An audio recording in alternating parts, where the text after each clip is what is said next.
अहानबा मक्तदा वारी चपु चैनल की माइकेदगी मियामबु तरामना ओक्चरी चैनल असिबसु नुक्सिबिदुना लाइक कमेंट अमदी शेयर सब्सक्राइब तौबा कौबिरुंगनु वारी असिबु इबिरकपना बसंती कांगजम वारी असिगे ममिंगना आइगी इता लाइफिदिबि मियाम पुना तामिनरसी मियोइबा एकोइना ख्वाइदगी तौनिंगबा थबकसी फत्ते तौगुनु हाइबा थबकसिना महेली तौबसु तौगदु हाइबा थबक असि तौनिंगबा फावलिबा वखल असिसु अंगकपा अमनि अदुगुमलबा अफबा थबक तौबदा हेना खुमांग चौसिंजबा थंबौकोबा नुपा अमना लाई सनरंबदगी ngasidi magi lehoriba macha masu sing asisu tungdana mangangnaba haibado oiri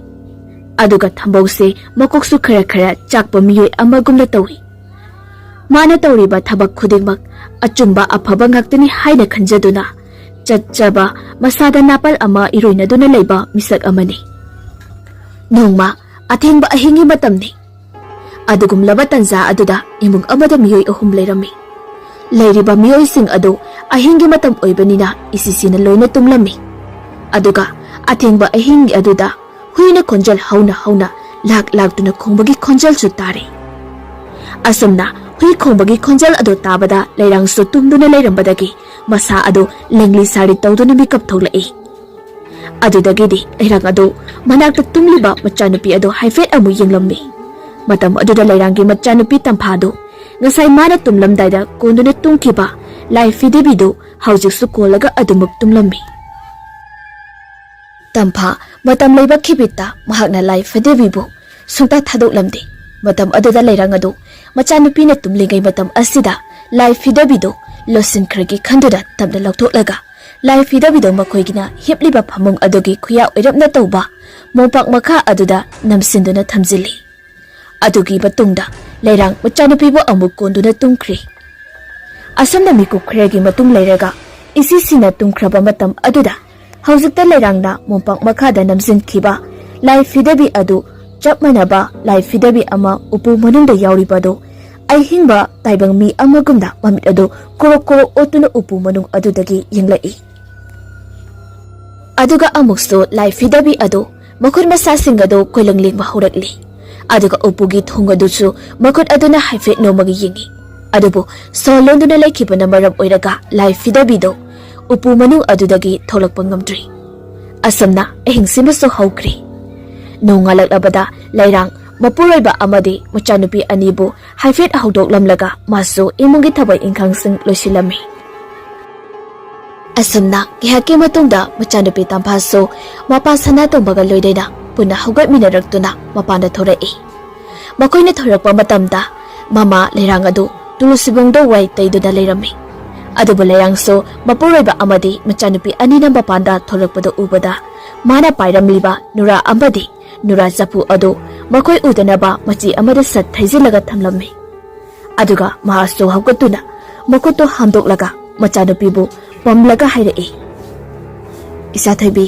se thakta thokliba garaw angan mapu khurumsiko asanda machanupi bo lai khurum halaba matungda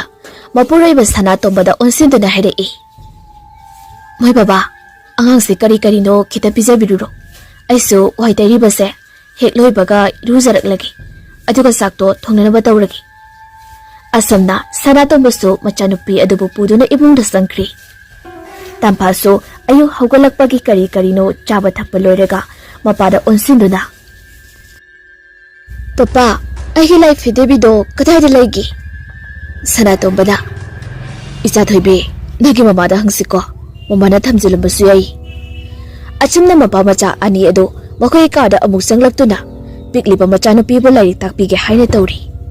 maduge tanza aduda tamphado mana upu manungda yauriba poloi setpi LAIPHIDIBI ado uraktuna magi LAIPHIDIBI ado piu haidam ningai toba hora ami matam aduda sana tombada lerangi phamungi kangkhal adu sat haigalaga hairei ihe asigi bu kapine kakonuko papane mamada hangugi si hairam laga thokri tampaso mapana mama kauruge hairam laga thokiba aduda ningai toge haina tawrambado kaplambadagi chapleplaga mamagi phamung adu pikliba makhut macha aduda semba heiboy heitaboy tawraga phat phat kanthok labi Matam aduda ngarang leirangna mumpang makada thamkiba LAIPHIDIBI adu mumpang makha adudagi lengli sari tawrai. Tamphadi angag oibanina thoina masaada aki akhang leiramdi.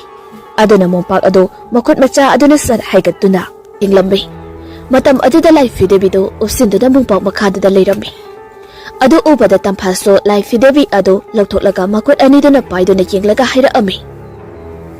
Ita LAIPHIDIBI nangdi mumpang makhasida kaidawriba. Aina ngasaidagi nangse koithi thirini aduga matam aduda LAIPHIDIBI adu tamphada nofet tawrami. Tamphaso LAIPHIDIBI aduda nofet tawraduna maso harauna hairami. Ha nangna no ido aina nangse mumpang makhadagi lauthokpibagira. Ibani sanasiko ita LAIPHIDIBI asana tamphana LAIPHIDIBI aduga wari sanaduna leiringai mikup aduda mama ibe malerangdo macana ningai tawi haiduna mapana tamlakpaduda masu khongleituna sanglakpani adubu machanupi tamphana matomta choro londuna LAIPHIDIBI aduga wari sanarambado ubada kagi thongsil mapal aduda leplaga haira ami isa thoibi kaida nangna natomta wari saridubo tampha yam harauna mama de yenglaga haira ami mama adubura LAIPHIDIBI ze mumpa makhada leirami adugane mama aigi ita LAIPHIDIBI ze warabara khangdi mumpak na nansinbasida koileng lengaiba aduda aina uraduna ne lauthokpiri hojipudi adu hairaga tamphado amu wamakha tara ami mama aigi ita LAIPHIDIBI ze aina mapu mumpa makhadagi lauthokpibasida ne harauduna ingonda yenglaga nonglaiba machanupigi wado tarega leirangso sachangsilaktuna hairei ado isa thoibi nangi nata LAIPHIDIBI se mama thamjinbiragi papa ga leiri ngi haktang patho isadi maramokpani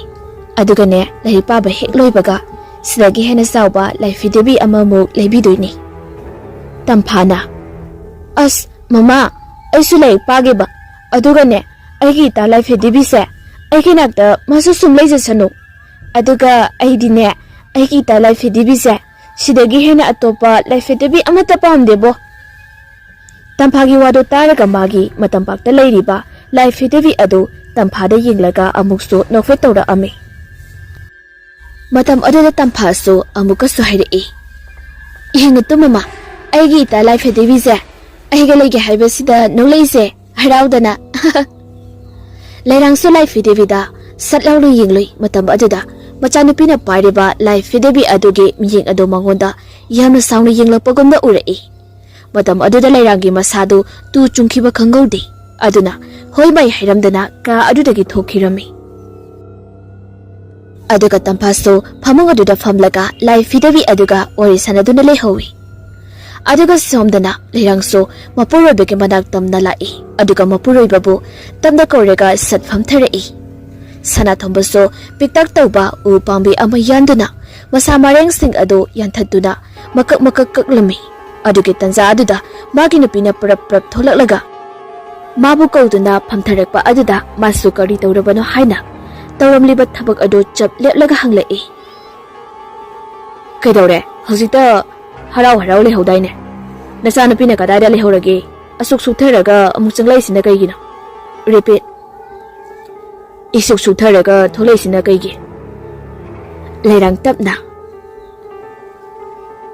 isa thoimapa aise mangla natraga taibangla haiba ai karino gyan tadri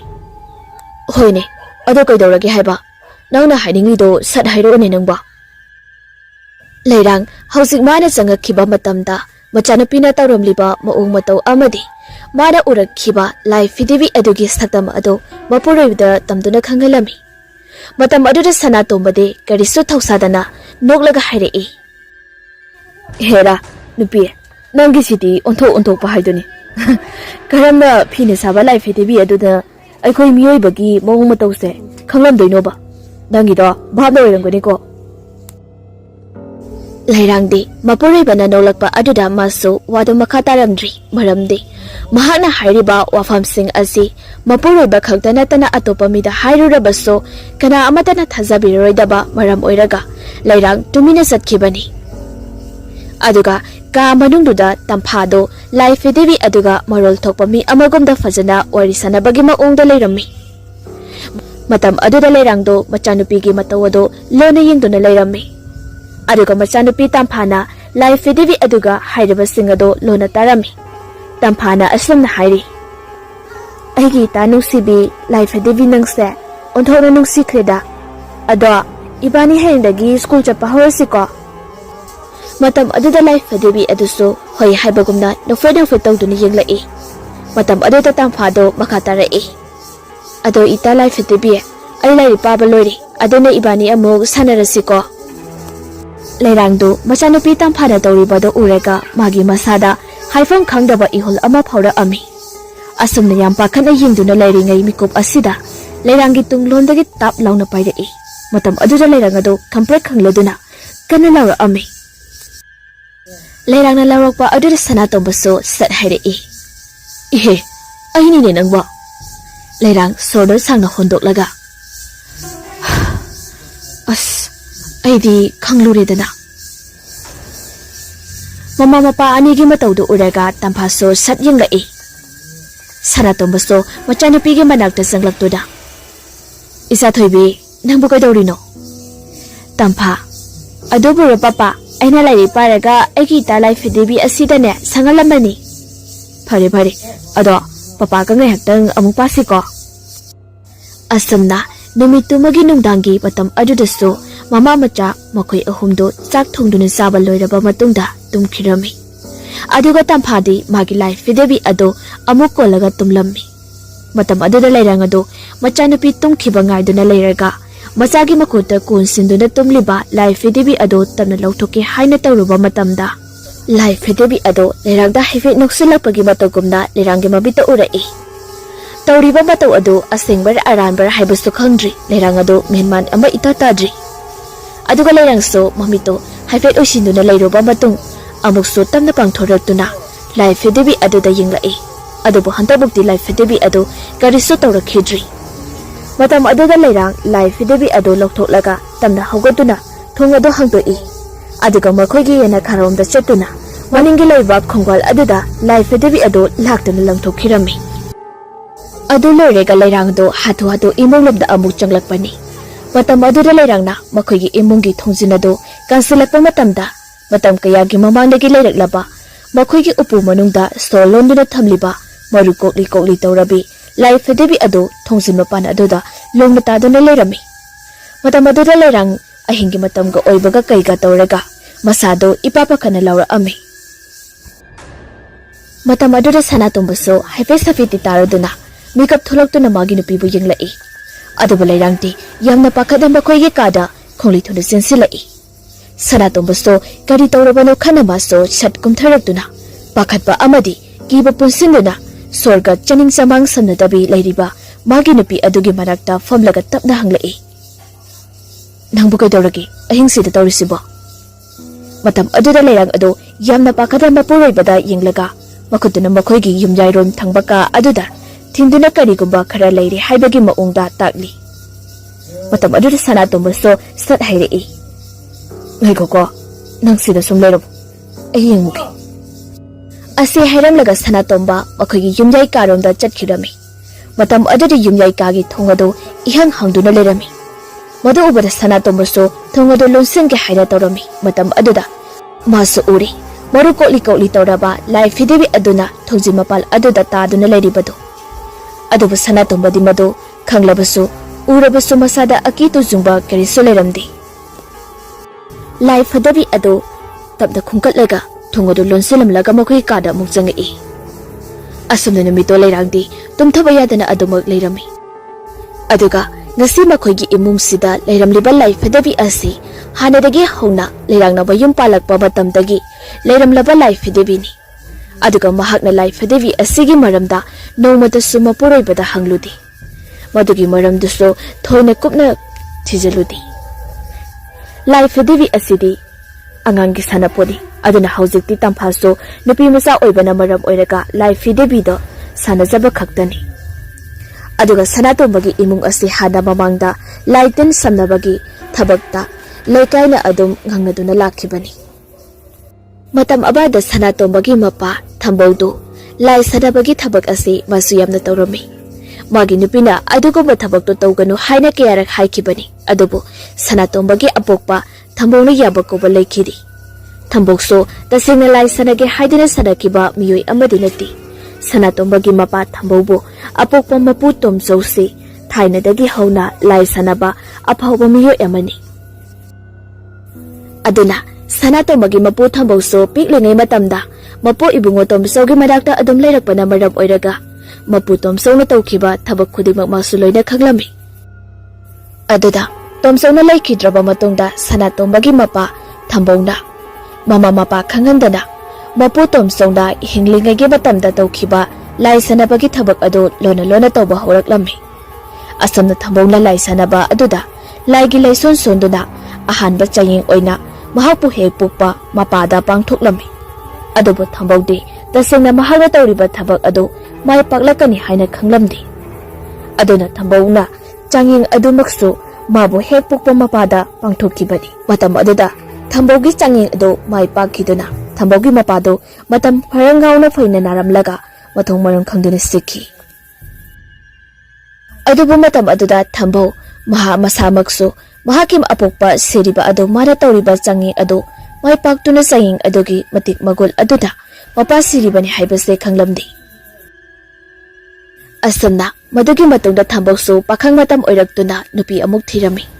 Adubu Thambauna tawriba thabak ase mamada khangandrabasu magi nupi adunati khanglami. Aduna Thambaugi nupi tharo magi nupa adna adugumba thabaktu tawganu phariba makhaidi phai aduna karigumba phatanungda thoklabadi kona ningamoroi haiduna yamna chayrakhibani. Adubu Thambaude magi nupina chayragana heli mana lai sanabagi thabakse hena tawningba phaurakpasu. Asamna matam kharagi matungda Thamboksu mayum paladuna machanupa Sanatombabu phangjakhibani. Aduga Sanatombagi mapa ibungo Thambauna laikai aduda leiriba miyoi kayagi imungda laison sonsinduna lai sanaba yam toina toina tawraami. Mahakna nongma ahingi matamda lai sanaduna leiringaigi matamda Thambaugi mama adu mapanda hui kongi haiduna ahing aduda haugatuna huran ba changlakpra haina yengba tholakba matamda makoigi somang aduda musinmuba awangba ama leptuna lerami. Matam aduda Thambaugi mama adu masada aswai lawba ama phaukhiduna amuktang khawlaw lawramlaga adumak wanthakirami. Matam aduda Thambaudi lai sanariba adu loidabanina hekta phuk haugatba yadabana maram oiraga mamana lauribado tarabaso masado machilengamdi. Aduga Thambaugi nupi tharoso yamna nungaina tumthakiba matam oiraduna manimpokna adukana lauribado tadri. Asamna mikop kharagi matungda Thambau lai sanaba loiraduna mamana laukhibado kaidorabano khandana maso thoraktuna mamagi nakta changlakpani. Adubu mahaki mama adudi thongsin mapal aduda longna taduna gyan mangduna leirami. Matam aduda Thambau magi nupibu khonjal hauna kauraga mamabu thangjinduna hiphalami. Aduga tharaso magi nupana kaukhibado taraduna pikliba machanupa Sanatombabu pamlaga magi nupagi nakta sanglai. Adubu magi nupa Thambaude mamabu kauraga kaptuna leirami. Matam aduda tharode ngakpana khamthengli. Hauzik numidang manenga makoi harau laiminaramlaga tawramliba mataw asibo karino khallubada. Asamna Thambaugi mamaso amuk sekhirami. Matam aduda Thambauda khalli mahaki imuk asida kanagumba miyoi kharana lai sanaduna makoida semjalaktuna makoigi imuk asi ana yaurabani haina. Aduga amaromdana hauzik phawbada Thambausi mahangna lai sanaba hitabadagi mingonda thajingadaba mibu ki han khangangadaba thabaktu mana magi imungda loina thajinduna ngasidi mapadagi hendoktuna mamasto amuk sikhibani haibasi mahak sukang khangdri. Asana sum horakpana Thambauna laigi maram amadi tingi tinfamdo fazana khangdabana lai sanarubana maram oiraga makoigi imungado numit khudingi jana khalukhada karigomba matamda mina koichin chenba setpagi makhon dung lauba makol kaya taba horai. Matam aduda Sanatombagi mama tharona mapuroiba Thambauda lai sanabagi thabak asi toklo haina kayarakni haijariba aduba Thambaudadi magi nupina hairiba wado thoina taramdi. Asamna matam khraso haukraba tungda ꯊꯝꯕꯧꯅ ꯀꯩꯊꯦꯜꯗꯒꯤ ꯂꯥꯏꯐꯤꯗꯕꯤ ꯑꯅꯤꯈꯛ ꯂꯩꯔꯛꯈꯤ꯫ ꯃꯇꯝ ꯑꯗꯨꯗ ꯊꯔꯣꯗ ꯍꯪꯂꯛꯏ, ꯁꯅꯥꯇꯣꯝꯕꯒꯤ ꯃꯄꯥ, ꯀꯔꯤꯅꯣ ꯂꯥꯏꯐꯤꯗꯕꯤ ꯑꯗꯨꯅ ꯀꯔꯤ ꯇꯧꯒꯦ ꯍꯥꯏꯔꯤꯕꯅꯣ? ꯃꯃꯥ, ꯅꯪ ꯇꯨꯃꯤꯟꯅ ꯂꯩꯌꯨ, ꯑꯩ ꯇꯧꯒꯦ ꯌꯦꯡꯉꯨ꯫ ꯑꯁꯤ ꯍꯥꯏꯔꯝꯂꯒ ꯂꯥꯏꯐꯤꯗꯕꯤ ꯑꯅꯤ ꯑꯗꯨ ꯄꯨꯗꯨꯅ ꯏꯃꯨꯡꯗ ꯆꯪꯈ꯭ꯔꯤ꯫ ꯊꯔꯣꯗꯤ ꯃꯥꯒꯤ ꯅꯨꯄꯥꯅ ꯇꯧꯔꯤꯕ ꯊꯕꯛꯁꯤꯡ ꯑꯁꯤ ꯁꯨꯡꯄꯥꯝ ꯄꯥꯝꯗꯦ, ꯑꯗꯨꯅ ꯃꯇꯝ ꯄꯨꯝꯅꯃꯛꯇ ꯃꯥꯒꯤ ꯅꯨꯄꯥꯗ ꯁꯥꯎꯗꯨꯅꯇ ꯂꯩꯔꯤꯕꯅꯤ꯫ ꯑꯗꯨꯕꯨ ꯁꯥꯎꯅꯤꯡꯉꯦ ꯍꯥꯏꯗꯨꯅꯁꯨ ꯀꯔꯝꯅꯗꯤ ꯃꯤꯃꯥꯡ ꯊꯣꯛꯅ ꯍꯥꯏꯔꯨꯒꯅꯤ? ꯅꯨꯡꯗ ꯃꯇꯣꯝꯇ ꯄ꯭ꯔꯣꯛ ꯄ꯭ꯔꯣꯛ ꯆꯥꯛꯆꯕꯁꯤ ꯅꯠꯇꯅ꯫ ꯑꯁꯨꯝꯅ ꯅꯨꯃꯤꯠꯇꯨꯃꯛꯇꯗꯁꯨ ꯊꯝꯕꯧ ꯃꯥꯅ ꯀꯩꯊꯦꯜꯗꯒꯤ ꯂꯩꯔꯛꯂꯤꯕ ꯂꯥꯏꯐꯤꯗꯕꯤ ꯑꯅꯤ ꯑꯗꯨ ꯃꯈꯣꯏꯒꯤ ꯇꯣꯉꯥꯟꯕ ꯀꯥ ꯑꯃꯗ ꯄꯨꯁꯤꯟꯗꯨꯅ ꯂꯥꯏꯐꯤꯗꯕꯤ ꯑꯗꯨꯗ ꯆꯥꯡꯌꯦꯡ ꯑꯃꯨꯛ ꯇꯧꯕ ꯍꯧꯔꯛꯏ꯫ ꯃꯇꯝ ꯑꯗꯨꯗ ꯊꯝꯕꯧꯅ ꯂꯥꯏꯐꯤꯗꯕꯤ ꯑꯅꯤ ꯑꯗꯨ ꯂꯧꯅ ꯊꯝꯂꯒ ꯅꯍꯥꯟꯋꯥꯏ ꯃꯄꯨꯅ ꯁꯣꯟꯈꯤꯕ ꯂꯥꯏꯁꯣꯟ ꯃꯌꯥꯝ ꯑꯗꯨ ꯁꯣꯟꯕ ꯍꯧꯔꯛꯑꯝꯃꯤ꯫ ꯑꯁꯨꯝꯅ ꯉꯥꯏꯍꯥꯛꯀꯤ ꯃꯇꯨꯡꯗ ꯊꯝꯕꯧ ꯃꯥꯒꯤ ꯀꯥꯗꯒꯤ ꯌꯥꯝ ꯁꯥꯎꯅ ꯊꯣꯛꯂꯛꯑꯝꯃꯤ꯫ ꯃꯍꯥꯛꯅ ꯁꯥꯎꯔꯤꯕꯗꯣ ꯑꯇꯩ ꯅꯠꯇꯦ, ꯂꯥꯏꯐꯤꯗꯕꯤ ꯑꯅꯤ ꯑꯗꯨ ꯕꯨꯠ ꯁꯥꯟꯅꯕꯒꯤꯗꯃꯛꯇ ꯃꯍꯥꯛꯅ ꯊꯑꯣꯏꯅ ꯀꯩꯊꯦꯜꯗꯒꯤ ꯂꯩꯔꯛꯈꯤꯕꯅꯤ꯫ ꯑꯗꯨꯕꯨ ꯃꯍꯥꯛꯅ ꯁꯣꯜꯂꯤꯕ ꯂꯥꯏꯁꯣꯟ ꯑꯗꯨ ꯀꯔꯤꯁꯨ ꯀꯥꯟꯅꯕ ꯐꯪꯗꯦ ꯍꯥꯏꯅ꯫ ꯑꯁꯨꯝꯅ ꯊꯝꯕꯧ ꯍꯦꯛ ꯊꯣꯛꯈꯤꯕꯒ ꯂꯥꯏꯐꯤꯗꯕꯤ ꯑꯅꯤꯗꯨꯁꯨ ꯃꯁꯥꯗꯣ ꯂꯦꯡꯂꯤ ꯁꯥꯔꯤ ꯇꯧꯕ ꯍꯧꯔꯛꯏ꯫ ꯑꯗꯨꯒ ꯅꯣꯛꯐꯦꯠ ꯅꯣꯛꯐꯦꯠ ꯇꯧꯗꯨꯅ ꯀꯥ ꯑꯗꯨꯒꯤ ꯑꯀꯣꯏꯕꯗ ꯂꯩꯔꯤꯕ ꯑꯗꯨ ꯀꯣꯏꯅ ꯂꯩꯅ ꯌꯦꯡꯕ ꯍꯧꯔꯛꯏ꯫ ꯑꯁꯨꯝꯅ ꯊꯝꯕꯧ ꯃꯍꯥꯛꯁꯨ ꯂꯥꯏꯐꯤꯗꯕꯤ ꯑꯁꯤ ꯑꯍꯤꯡꯕ ꯃꯤ ꯑꯃꯒꯨꯝꯅ ꯇꯧꯔꯦ ꯍꯥꯏꯕꯁꯦ ꯈꯪꯂꯝꯗꯦ꯫ ꯑꯗꯨꯒ ꯊꯝꯕꯧꯁꯨ ꯀꯣꯟꯅ ꯊꯪꯗꯗꯤ ꯃꯥꯅ ꯇꯧꯔꯤꯕ ꯊꯕꯛ ꯑꯁꯤ ꯁꯣꯏꯔꯦ ꯍꯥꯏꯕ ꯈꯪꯂꯗꯨꯅ ꯑꯅꯧꯕ ꯆꯥꯡꯌꯦꯡ ꯑꯃꯃꯨꯛ ꯄꯥꯡꯊꯣꯛꯄ ꯍꯧꯔꯛꯏ꯫ ꯑꯁꯨꯝꯅ ꯊꯝꯕꯧꯅ ꯃꯥꯒꯤ ꯃꯍꯩ ꯆꯥꯡꯌꯦꯡ ꯌꯦꯡꯂꯨꯕ ꯃꯔꯝ ꯑꯣꯏꯔꯒ ꯃꯈꯣꯏꯒꯤ ꯂꯩꯀꯥꯏꯗ ꯂꯩꯕ ꯏꯃꯨꯡ ꯑꯃꯗ ꯂꯥꯏ ꯑꯃꯨꯛ ꯊꯥꯖꯤꯟꯕ ꯍꯧꯔꯛꯑꯝꯃꯤ꯫ ꯑꯗꯨꯕꯨ ꯉꯁꯤꯗꯤ ꯊꯝꯕꯧꯁꯨ ꯃꯍꯥꯛꯅ ꯇꯧꯔꯤꯕ ꯊꯕꯛ ꯑꯗꯨ ꯃꯍꯩ ꯌꯥꯜꯂꯦ ꯍꯥꯏꯕ ꯈꯪꯂꯛꯑꯝꯃꯤ꯫ ꯑꯁꯨꯝꯅ ꯃꯍꯩ ꯑꯗꯨ ꯃꯄꯨꯡ ꯐꯥꯅ ꯄꯥꯡꯊꯣꯛꯄ ꯉꯝꯂꯕ ꯃꯇꯝ ꯑꯁꯤꯗ ꯃꯍꯥꯛꯅ ꯂꯩꯀꯥꯏ ꯑꯗꯨꯗ ꯂꯩꯔꯤꯕ ꯃꯤꯁꯛ ꯅꯨꯡꯁꯤꯗꯕ ꯏꯃꯨꯡꯒꯤ ꯃꯤꯁꯤꯡ ꯈꯜꯂꯗꯨꯅ ꯕꯨꯠ ꯊꯥꯖꯤꯟꯗꯨꯅ ꯅꯩꯈꯥꯏꯕ ꯍꯧꯔꯛꯑꯝꯃꯤ꯫ ꯃꯇꯝ ꯑꯗꯨꯗ ꯃꯈꯣꯏꯒꯤ ꯂꯩꯀꯥꯏ ꯑꯗꯨ ꯅꯨꯃꯤꯗꯥꯡꯒꯤ ꯃꯇꯝꯗ ꯃꯤ ꯑꯃꯠꯇ ꯃꯄꯥꯟꯗ ꯊꯦꯡꯅ ꯃꯝꯅ ꯂꯩꯅꯈꯤꯗꯦ꯫ ꯊꯕꯛ ꯆꯠꯂꯨꯔꯕꯁꯨ ꯉꯟꯇꯥ ꯍꯟꯖꯤꯜꯂꯛꯑꯝꯃꯤ꯫ ꯑꯁꯨꯝꯅ ꯅꯣꯡꯃ ꯊꯝꯕꯧꯗꯨ ꯃꯈꯣꯏꯒꯤ ꯌꯦꯅꯈꯥꯗ ꯊꯣꯛꯂꯨꯕ ꯃꯇꯝ ꯑꯗꯨꯗ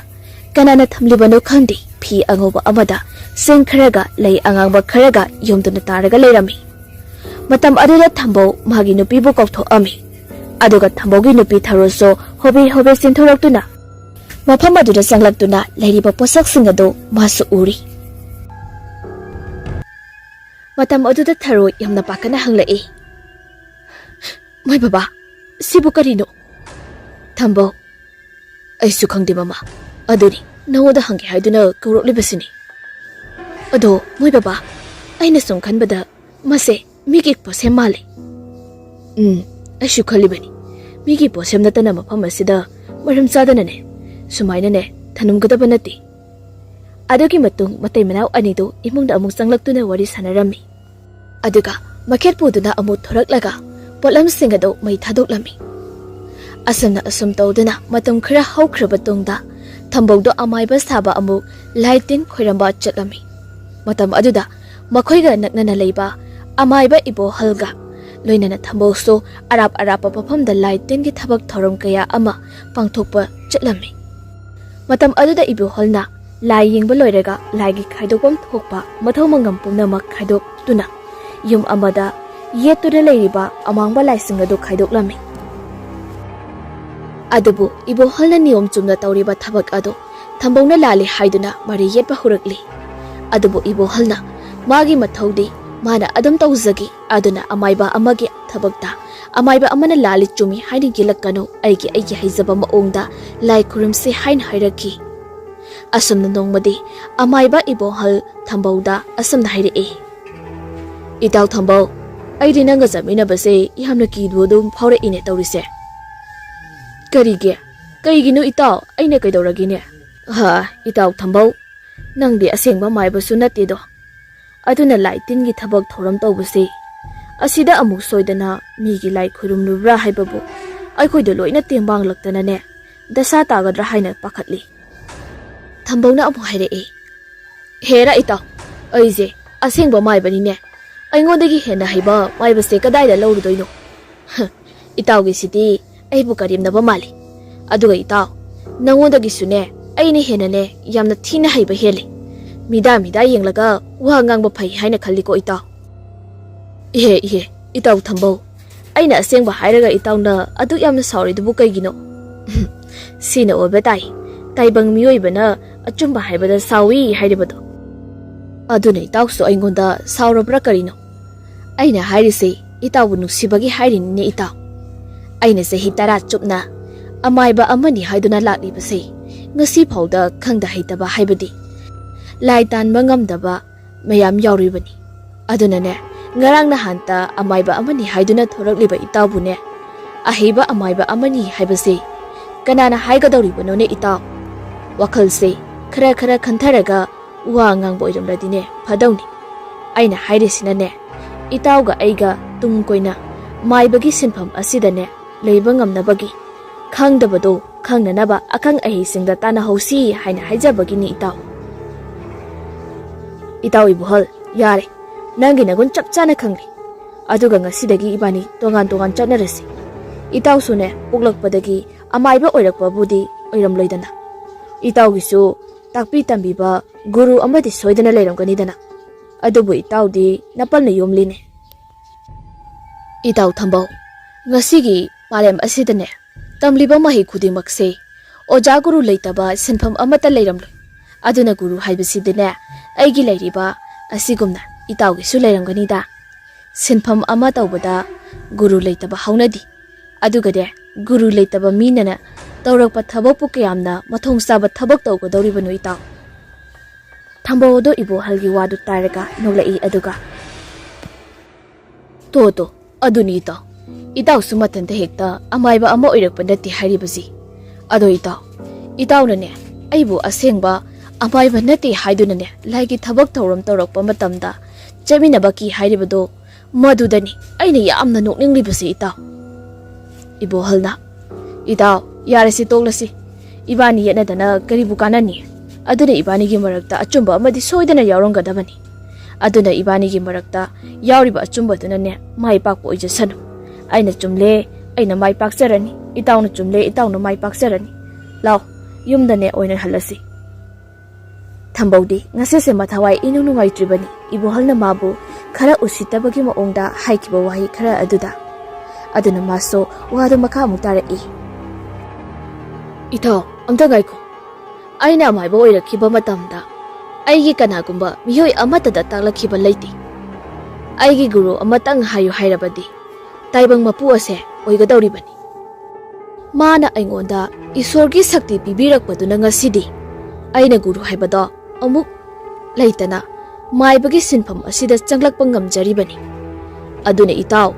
aingonda khanaba haurakanuko. Itaw di taibang miyoibana tambiba guruni. Aidi taibang mapuna aigi guruni. Aduna ne miga laiga yamna khenabani. Lai haibasidi tawgeta ngambani haibase kauduba phai. Aduna ne lai gumlaba amaiba aingonda ne karisu leitraba mina takpi tambiba itaw amaiba na aibu usitre. Asan anaido marayena ba yaba yenaraba matungda mayum hanarai. Ibo halna hairibatuso yamna chumkraba wafamne. Aduba thambawnadi ibo halna hairiba madu nungsidabagi mabu phattabagi hairibani haina khalami. Amaiba ama oiba haibasi oininge haiduna oiba hekta yaba nati.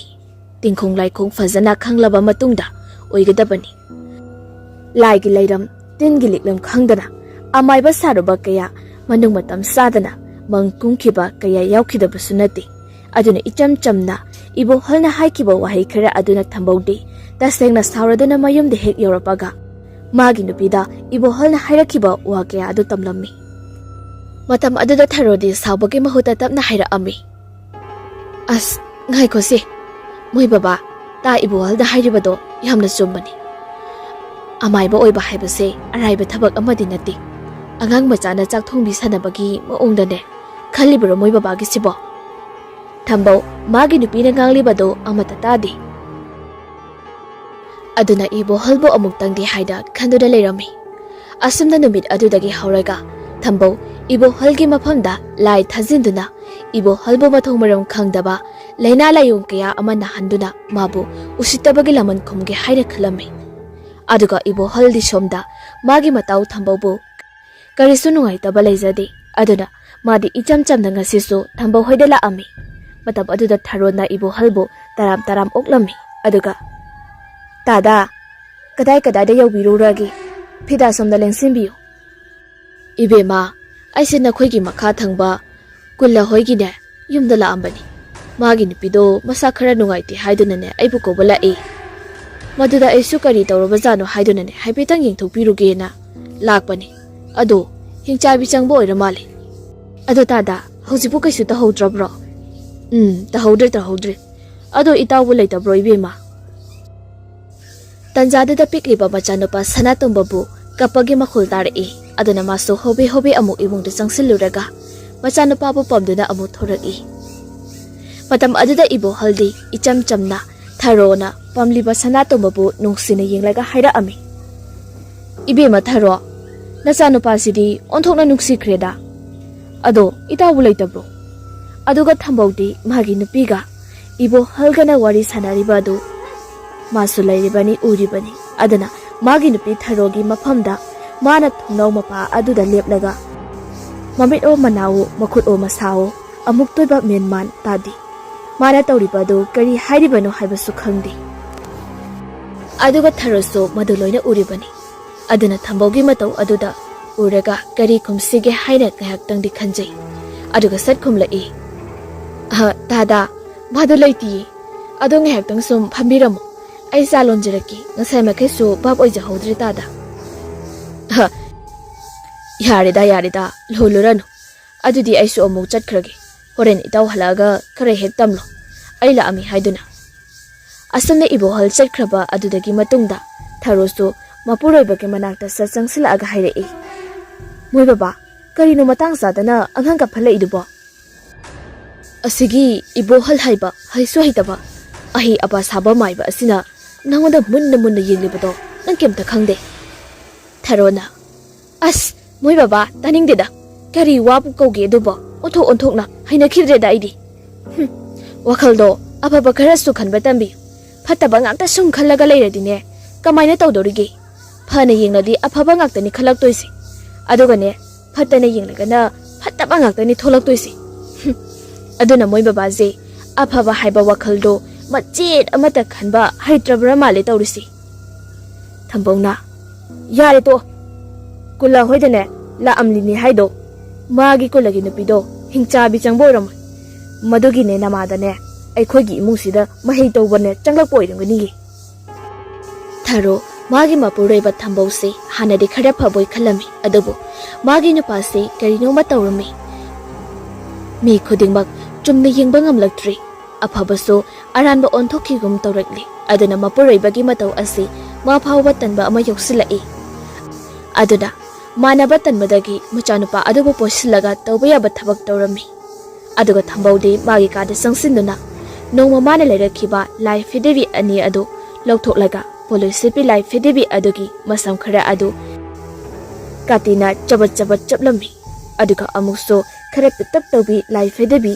poloi setpi aduna manakta lefaduna thanami matam aduda thambona LAIPHIDIBI ani aduda onsinduna hairei he LAIPHIDIBI nakhoi aina haibase yararoidra aina haiba yadrabadi nakhoine aina hatokani aduna naruko pahuruklabani aduga ne mainungda langsilaga nakhoi animang mai thagadori aduga somdasu tharodo mapandagi imungda amu changlai matam aduda mapuroibana matamda choiro lolaga lerambaduda masu thungjelduda cheplaga yenglakpani matam aduda tharona urai mapuroiba thambaugi manakta lepliba poloi setpi LAIPHIDIBI adugi maithongdo nokfe tawduna leiriba adu madu ubada tharo masado yamna pakhatpa ama phaurai adubu ma wahi amata di haijadi aduga thambau mana maru haipet kokpa horaklaba LAIPHIDIBI adu makoda pairaga haifet thangalai matam aduda thambaugi matungda tharona leptuna leirabanida LAIPHIDIBI adugi saktam adudi thambauna thangalakpa matamda tharogi miyangpham haibadu oiri aduna LAIPHIDIBI aduna so tharobu ui haibagi matagomna nomi tawra ami madu ubada tharo humangkang hairai moi baba kaina tawribasebo ima isasiso hatlagi hairibro uhaidaba kaya ama imisida urare tahaidaba kaya ama suna kongsina tari ꯇꯧꯔꯤꯕꯗꯨꯕꯨ ꯆꯨꯝꯂꯤꯕ꯭ꯔꯥ ꯍꯥꯏꯕꯅꯤ ꯊꯝꯕꯧꯒꯤ ꯑꯗꯨꯒꯨꯝꯂꯕ ꯃꯊꯣꯡ ꯆꯥꯗꯕ ꯊꯕꯛ ꯀꯌꯥꯁꯤꯡ ꯑꯁꯤꯅ ꯃꯔꯝ ꯑꯣꯏꯔꯒ ꯊꯥꯔꯣꯗꯤ ꯅꯣꯡꯃ ꯅꯣꯡꯃꯒꯤ ꯀꯤꯕ ꯍꯦꯜꯂꯛꯇꯨꯅ ꯃꯍꯥꯛ ꯃꯌꯨꯝꯁꯤꯗ ꯐꯥꯎꯕ ꯂꯩꯕ ꯇꯜꯂꯤ ꯑꯗꯨꯅ ꯃꯄꯨꯔꯣꯏꯕꯒ ꯀꯥꯏꯅꯔꯒꯦ ꯀꯥꯏꯅ ꯐꯥꯎ ꯈꯜꯂꯛꯏ ꯑꯁꯨꯝꯅ ꯊꯝꯕꯧꯅ ꯃꯥꯒꯤ ꯃꯇꯥꯎ ꯏꯕꯣꯍꯜꯗ ꯍꯤꯀꯥꯞ ꯇꯦꯡꯀꯥꯞ ꯇꯧꯔꯝꯃꯤ ꯀꯔꯤꯁꯨ ꯅꯠꯇꯕ ꯋꯥꯍꯩ ꯑꯃ ꯑꯅꯤ ꯑꯗꯨꯅ ꯃꯔꯝ ꯑꯣꯏꯔꯒ ꯊꯝꯕꯧꯒꯤ ꯃꯐꯝꯗ ꯁꯤꯡꯅꯕ ꯑꯣꯏꯅ ꯊꯣꯛꯈꯤꯔꯝꯃꯤ aduga ibo haldi sahi kya sangna oja guru khanduna amaibagi sinpham asi mapung phana tamlaga amaiba amagi saktamda miyamgi seba tawduna lakhibana marab oiraga mahaki masada karigumba amata sanglamde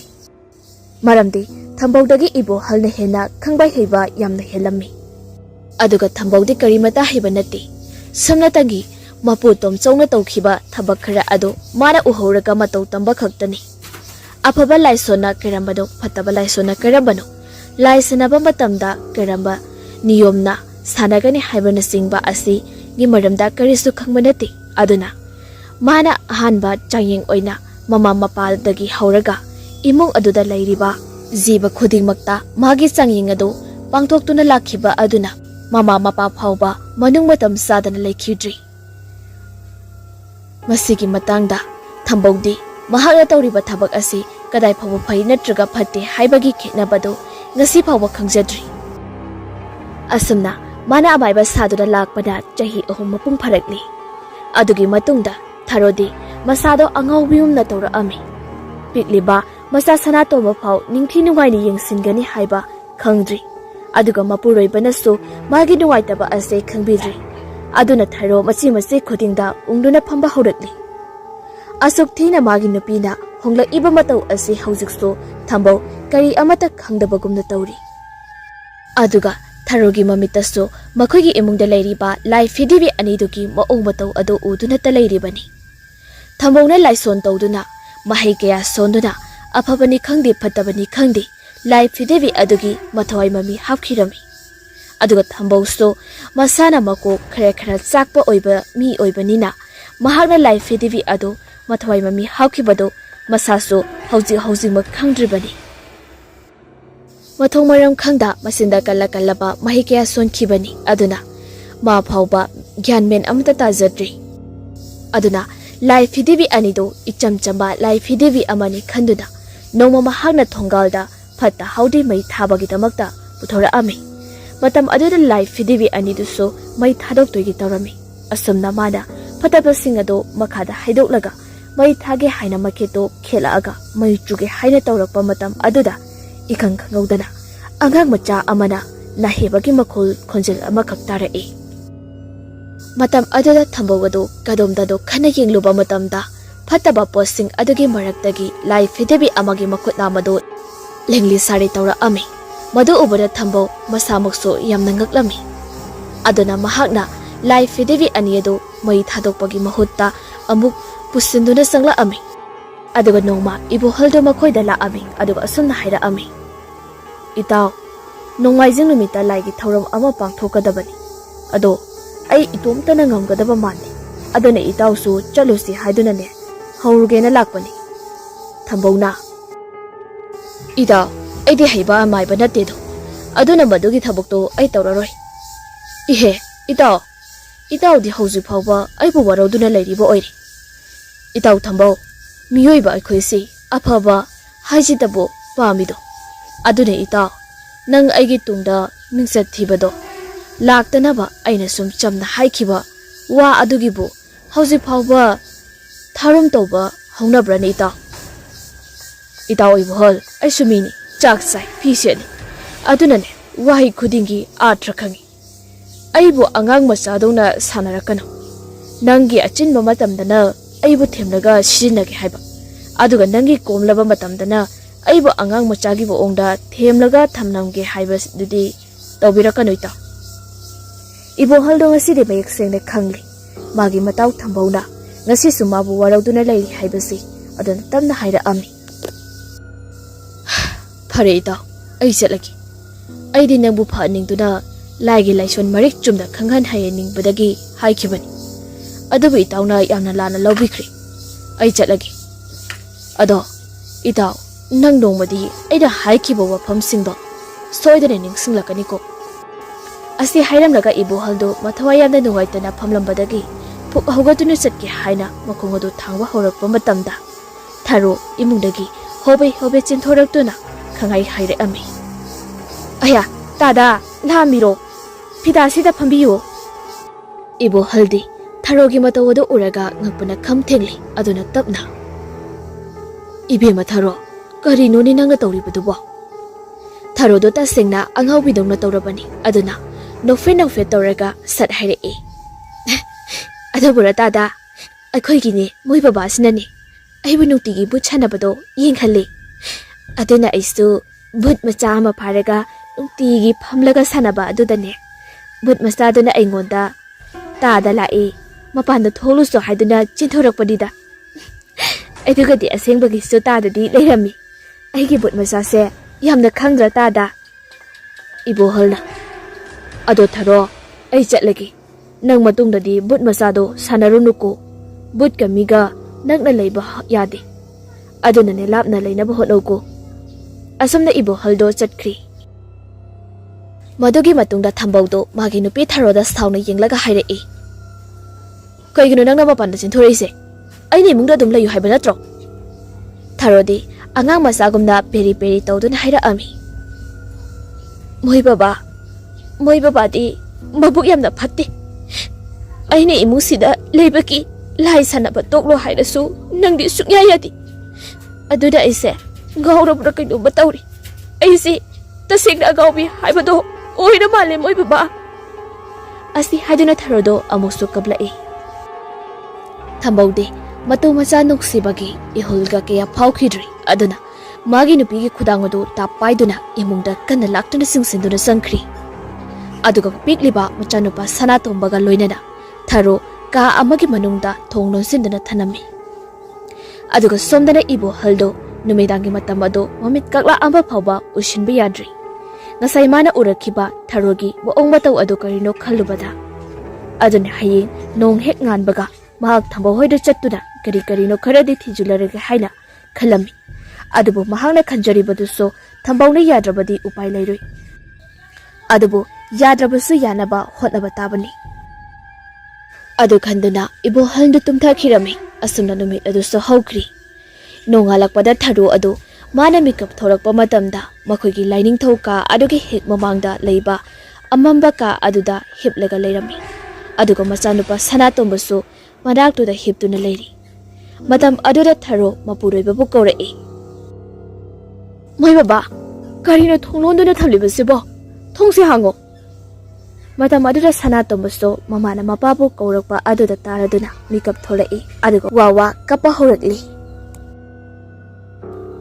tharo machana pabu pamlaga thembiri aduga amukso thong hango haiduna koilaw lauri madugi tanja aduda thambawodo mapalomdagi adumna laure e he karino tumina lebe yadro koilaw laudurso mapana tholakon tumina leyo tharona moi baba aidi karigi ka manusida leidiba thongse hango angang singarangdagi karimata charaktribani aduna mabuk lami aisu ngarangdagi chak chabra sadabra khangdri aduna isase ipatpathe karino khida sagi thongse hango habani asana tharona thong hango haiduna hairakliba se phanadi koiri adubu thambawdi thongodo sunghang hanglakhidri matam aduna tharo masado sauningba amadi pendaba anina punsilaga haire e moi baba nangbu mihiro saro sa phawba matu macha nusiba phawi aduga imai chana kari lan khiduna ka asigi panungda thonglo sindana thambiri bado moi baba nagi thaboise agakpadi ko adumna tharo ka adugi manungda famlaga yamna kaplami madugi matung nge hakleraga thambogado ka adugi thongodo tamna hangdora ami tam aduda tharo yamna sauna thambobu yinglei thambona ai thabak chalukhigi phajana leiram se saksi sida thanam lagi aduga ne nakoidi mapanda tholakpa yar adu hairam laga thambowadu thokri mapalomdagi thongudu so londuna thanami thambona tawriba ado magi nupiji wakhal ama itau toba haurai aduna wakhal laina naduna choiro lonba haurakli bani haine khalami adubu magi nupina wakhal laina narakpagi mara asidi karina oirakpano haibadudi mana khangjeludi aduga khangningbsu phaurudi maramdi mahak lai sanabagi thabak asina hena pumnamaktagi heli haina khalami lai sanaba haibasisu angakpani samakhal amani aduda mana taliba pandam ado fangdri phawbadi hanba koba leitana hotnaningbagi apamba amasu phawali aduna amuktangdi haiba wakal asina lining oikhiduna lai sanabagi niyum kari mata khangda haitaba thambongtu ngasidi maduda ngauduna leikri aduga ibo halso ngarang mana khankiba wakal adumak pangthokluragi haina thambo hoida lai aduga sumang aduda leplaga magi matawbu kaurei matam aduda tharoso kauriba adu taradana imungdagi khumai tharo aini ne nangba ibo halne mapanda amuk thoro tada ai thorokpa yararoi mana ibu thonglon sindona thambiramli yaragadi thongse amukta hangdopiro tada matam aduda ibo hal wakal nge khalaga haira ami tharo kari marangino mana nangbu thonglon sindona thambiramli buduba aisu khangde tada aduna yaragadi thongse amukta hangdopiro ibo halda matomta khanki matau karamna mana imungsida sanglaga thong hangudoinu haina adumna ibo halda wakal nge khanduna leiringai mikup aduda tharoda amuka sokaurei ho tada nangso aikhoi nupaga chap hek mane he onthongna su phakhi da thongse amukta hangdopiro haibabu sungya he yadeba matam aduda ibo halna tharobu tanana ba hairaklammi he tharo nangsu saunu nangna nupa oiramlabadi phaido nangna nupi oibanina aina nangi imung sitane changlakaga nangi kagi thongdo karamna hangni aduna nang tadabu waraunu ko ai chale ibo halgi wadu tabra tharu kapni sari tawrai aduga thada nabu phata tawguna gumsi aigi je tadagi mafamda haijabani ado fare tadana yadrabanina ima icha puna ka sigi panungda kangsi sikrage asana tharoso yamna kablai tasingba makidi hauzik tharogi oiriba phibam asi wakal tadraba miyoi amagumna leiribani aduna mahakna wangang thorakpa matamda karisu khanthaba tawdana magi wakhalda phaurakpadu ngehanga ki oina pangangda nganglibani matam aduda ibo haldo makhong thangduna chatpa sungamdri tharogi kapli sari tawraga hairakliba wahi akharadu taruba matam aduda adubu pumnamak oidunasu matau karamda mapureipada thongloduna thamliba nupi amagi kagi thongadubu hanglugani aduna mahak makha amuk tarudri aduna tumina mafam adudagi mayumlomda halaami asana tharoso ka adugi manungda adumak lehori madugi matungda matam khajik haujangkhiduna thambongdo yumda amu halai aduga mafi marol adu hongdoklaga tharona leiriba ka adugi thongdo amu hangdoi matam aduda tharodo tumina phamduna leirami aduga thambokso satchang singduna pikliba machanupa thambowbo pamlaga amuk thorai tharoso magi mapuroi bana sanglak ibadu urabasu kari amata hairamdi tumina adubak phamduna leiri asana nubidangi matam oirak labada thambo magi nupida sak thongluso haina hairaklammi matam aduda tharoso sak thongba sangkhri aduga nakan amadana ibo haldo thambogi imungda matau karamna sangsige haina khalami aduga mahagna amuksu khalli thambogi imung seda hek sangbangam labadi kari gamba kharadi soidana khangbangam gani haina adubu maduda luribadi thambo mabu yamna fatti aduna mane hek changluba matamda thoaningdaba thodokyasu tholakadra haina wakhalladu khanba yaba khalami adubu simara farani haibagi chapsaba arepadudi leiramdi asomna numito hokri aduga amaromdana handakse thambau mayumda kaya leiti aduna anamba matamda magi nupibu thonglon silamlaga hek thambirami aduga mana kadaida satlibano khangdi hekta chatkirami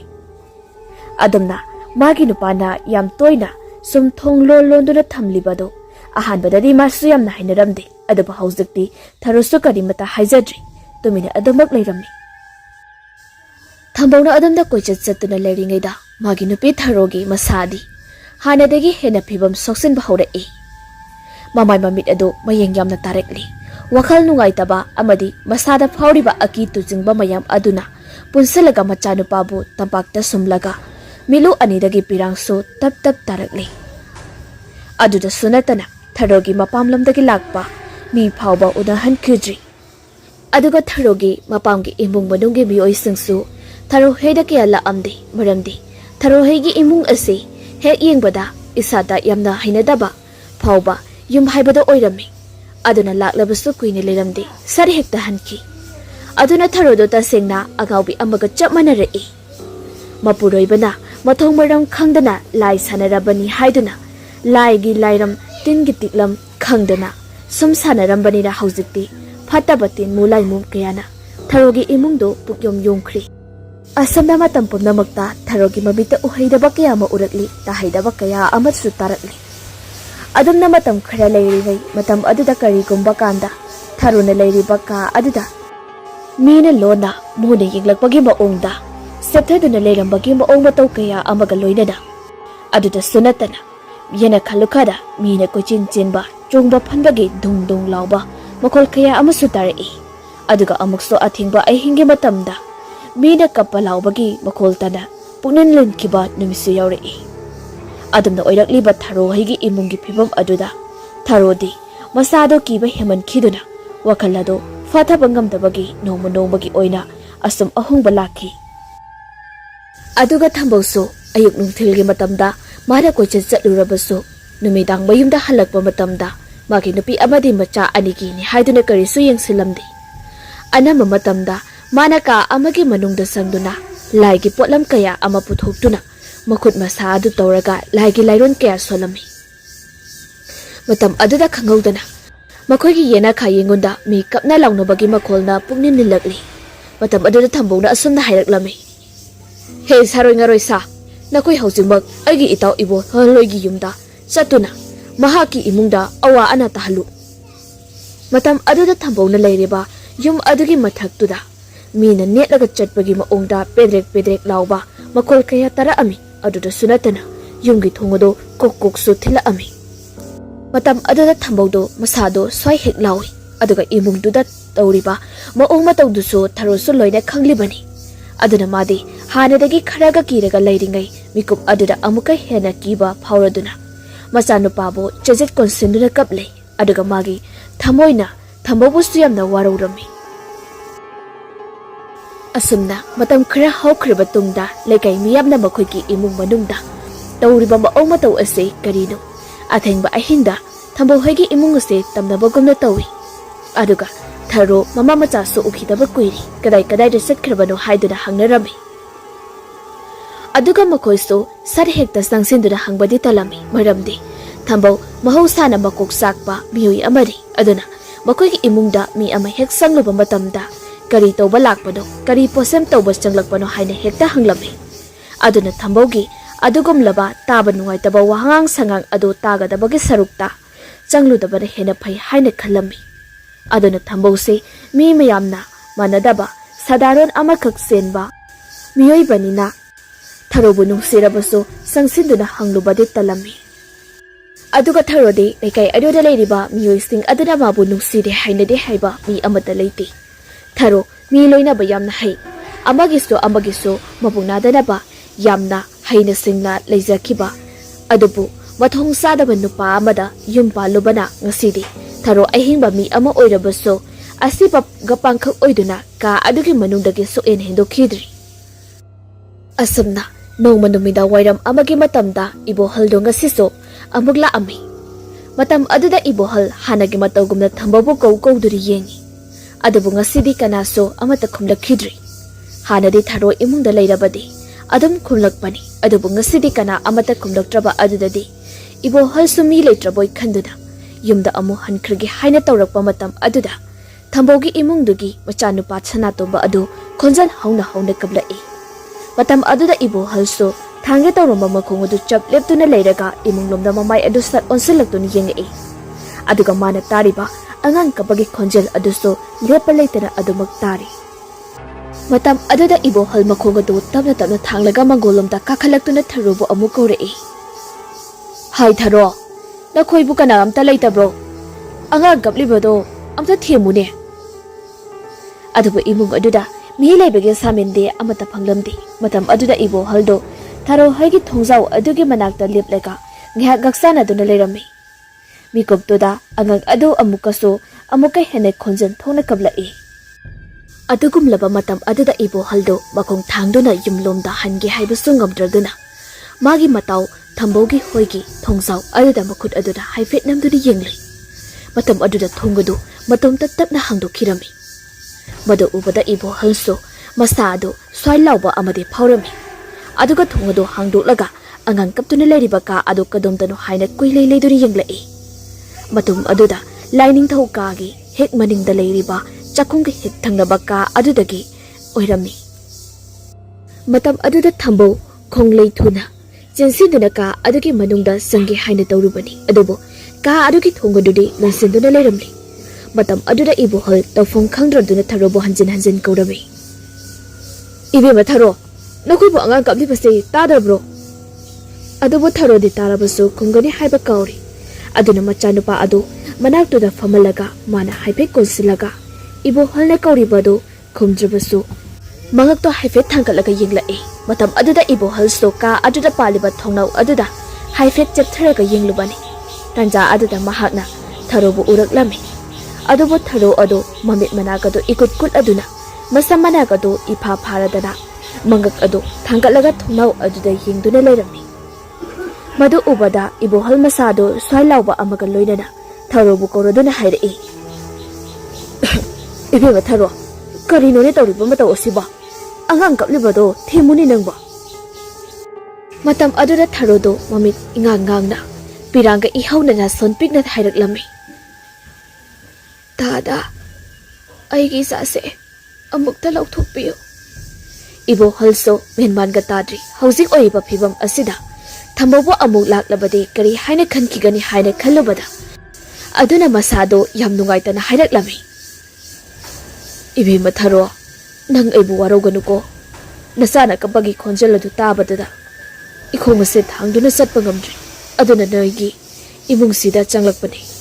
ꯑꯗꯨꯕꯨ ꯍꯧꯖꯤꯛꯇꯤ ꯅꯪꯁꯨ ꯂꯩꯔꯕꯅꯤꯅ ꯑꯉꯥꯡ ꯑꯗꯣ ꯊꯦꯝꯕꯤꯔꯣ꯫ ꯇꯥꯗ ꯆꯠꯂꯒꯦꯀꯣ." ꯑꯁꯨꯝꯅ ꯇꯧꯅꯔꯤꯉꯩ ꯇꯟꯖꯥ ꯑꯗꯨꯗ ꯑꯁꯣꯝꯗꯁꯨ ꯊꯝꯕꯧ ꯑꯗꯨ ꯂꯝꯕꯤꯗ ꯍꯜꯂꯛꯑꯝꯃꯤ꯫ ꯑꯗꯨꯒ ꯁꯣꯝꯗꯁꯨ ꯊꯔꯣ ꯑꯗꯨ ꯃꯥꯒꯤ ꯄꯦꯟꯗꯕ ꯃꯌꯥꯝ ꯑꯗꯨ ꯏꯕꯣꯍꯜꯗ ꯇꯝꯗꯨꯅ ꯌꯥꯝꯅ ꯀꯞꯂꯝꯃꯤ꯫ ꯏꯕꯣꯍꯜꯁꯨ ꯅꯨꯡ ꯑꯅꯤꯒꯤ ꯃꯔꯛꯇ ꯍꯥ ꯑꯣꯟꯕ ꯍꯥꯏꯕꯗꯨ ꯇꯥꯔꯤ꯫ ꯊꯣꯡꯁꯦ ꯍꯥꯡꯁꯤꯔꯥ ꯍꯥꯡꯒꯨꯝꯁꯤꯔꯥ ꯈꯟꯗꯨꯅ ꯂꯩꯔꯝꯃꯤ꯫ ꯑꯗꯨꯕꯨ ꯊꯔꯣꯅ ꯍꯤꯞꯂꯝꯕꯗꯒꯤ ꯍꯧꯒꯠꯂꯛꯇꯨꯅ ꯃꯈꯨꯠ ꯑꯅꯤꯗꯨ ꯂꯣꯟꯅꯔꯒ ꯍꯥꯏꯖꯕꯗꯨ ꯎꯕꯗ ꯏꯕꯣꯍꯜ ꯀꯥ ꯑꯗꯨꯒꯤ ꯊꯣꯡ ꯑꯗꯨ ꯍꯥꯡꯕꯗ ꯇꯥꯔꯝꯃꯤ꯫ ꯑꯁꯨꯝꯅ ꯏꯕꯣꯍꯜꯅ ꯀꯥ ꯑꯗꯨꯒꯤ ꯊꯣꯡ ꯑꯗꯨ ꯍꯥꯡꯗꯣꯛꯄꯤꯔꯝꯃꯤ꯫ ꯃꯇꯝ ꯑꯗꯨꯗ ꯊꯔꯣꯁꯨ ꯃꯆꯥꯅꯨꯄꯥꯕꯨ ꯊꯥꯡꯒꯠꯄ ꯉꯝꯕꯣꯏ ꯉꯝꯗꯕꯣꯏ ꯇꯧꯔꯒ ꯄꯥꯡꯈꯠꯂꯛꯑꯝꯃꯤ꯫ ꯑꯗꯨꯒ ꯃꯥꯁꯨ ꯊꯣꯔꯛꯇꯨꯅ ꯃꯄꯨꯔꯣꯏꯕ ꯊꯝꯕꯧꯅ ꯂꯥꯏ ꯍꯦꯛ ꯍꯦꯛ ꯁꯥꯟꯅꯗꯨꯅ ꯂꯩꯕ ꯀꯥ ꯑꯗꯣꯝꯗ ꯏꯕꯣꯍꯜ ꯃꯈꯣꯏ ꯑꯅꯤ ꯑꯃꯨꯛ ꯆꯪꯁꯤꯟꯗꯨꯅ ꯀꯥ ꯑꯗꯨꯒꯤ ꯊꯣꯡꯗꯨ ꯍꯥꯡꯗꯣꯛꯂꯝꯃꯤ꯫ ꯃꯇꯝ ꯑꯗꯨꯗ ꯏꯕꯣꯍꯜꯗꯨ ꯊꯝꯕꯧꯒꯤ ꯀꯥ ꯑꯗꯨꯗ ꯂꯩꯔꯤꯕ ꯏꯄꯨꯝ ꯅꯥꯏꯄꯨꯝ ꯃꯌꯥꯝ ꯑꯗꯨ ꯎꯕꯗ ꯊꯨꯛ ꯂꯥꯎꯕ ꯑꯃ ꯐꯥꯎꯔꯛꯏ꯫ ꯑꯗꯨꯒ ꯃꯇꯝ ꯑꯗꯨꯗ ꯃꯈꯨꯠꯇꯨꯅ ꯃꯦꯟꯁꯤꯟꯗꯨꯅ ꯑꯣꯛ ꯑꯣꯛ ꯍꯥꯏꯅ ꯇꯧꯔꯛꯏ꯫ ꯑꯗꯨꯒ ꯊꯔꯣꯁꯨ ꯅꯍꯥꯟ ꯃꯈꯩꯗꯤ ꯃꯄꯨꯔꯣꯏꯕꯅ ꯇꯧꯔꯤꯕ ꯊꯕꯛ ꯑꯗꯨ ꯏꯆꯝ ꯆꯝꯅ ꯂꯥꯏ ꯁꯥꯟꯅꯕ꯭ꯔꯥ ꯍꯥꯏꯅ ꯈꯜꯂꯨꯕꯅꯤ꯫ ꯑꯗꯨꯕꯨ ꯍꯨꯏ ꯍꯧꯗꯣꯡ ꯑꯁꯤꯕꯒꯤ ꯃꯀꯣꯛꯀ ꯃꯔꯤꯜꯂꯣ ꯑꯃꯨꯛ ꯇꯣꯏꯕ ꯀꯥ ꯑꯗꯨ ꯄꯨꯡꯂꯣꯏ ꯍꯦꯛ ꯂꯣꯏꯗꯨꯅ ꯂꯩꯔꯝꯂꯤ꯫ ꯑꯗꯨ ꯎꯕꯗ ꯊꯔꯣ ꯃꯁꯥꯗꯨ ꯁꯪꯁꯥꯔ ꯑꯃꯗ ꯂꯩꯕꯒꯨꯝꯅ ꯆꯞ ꯂꯦꯞꯇꯨꯅ ꯂꯩꯔꯤ꯫ ꯃꯗꯨꯒꯤ ꯇꯥꯟꯖꯥ ꯑꯗꯨꯗ ꯏꯕꯣꯍꯜꯅ ꯇꯞꯅ "ꯏꯕꯦꯝꯃ ꯊꯔꯣ, ꯇꯥꯗ ꯆꯠꯂꯒꯦ꯫ ꯀꯥ ꯑꯁꯤꯒꯤ ꯃꯅꯨꯡꯗ ꯁꯥꯔꯣꯏ ꯉꯥꯔꯣꯏ ꯀꯌꯥ ꯑꯃꯁꯨ ꯂꯩꯔꯤ꯫ ꯃꯁꯤ ꯅꯤꯌꯣꯝ ꯆꯨꯝꯅ ꯇꯥꯟꯊꯣꯛꯍꯧꯗ꯭ꯔꯕꯗꯤ ꯅꯪꯒꯤ ꯏꯃꯨꯡ ꯑꯁꯤ ꯅꯪꯗ ꯅꯠꯇꯅ ꯅꯆꯥꯅꯨꯄꯥ ꯑꯁꯤꯁꯨ ꯂꯣꯏꯅ ꯑꯁꯤ ꯑꯅꯥ ꯌꯥꯎꯔꯒꯅꯤ꯫ ꯑꯗꯨꯅ ꯅꯣꯡꯃ ꯃꯇꯥꯡ ꯆꯥꯕꯗ ꯑꯃꯨꯛ ꯂꯥꯛꯀꯦ꯫ ꯉꯁꯤꯒꯤꯗꯤ ꯇꯥꯗ ꯆꯠꯂꯒꯦꯀꯣ."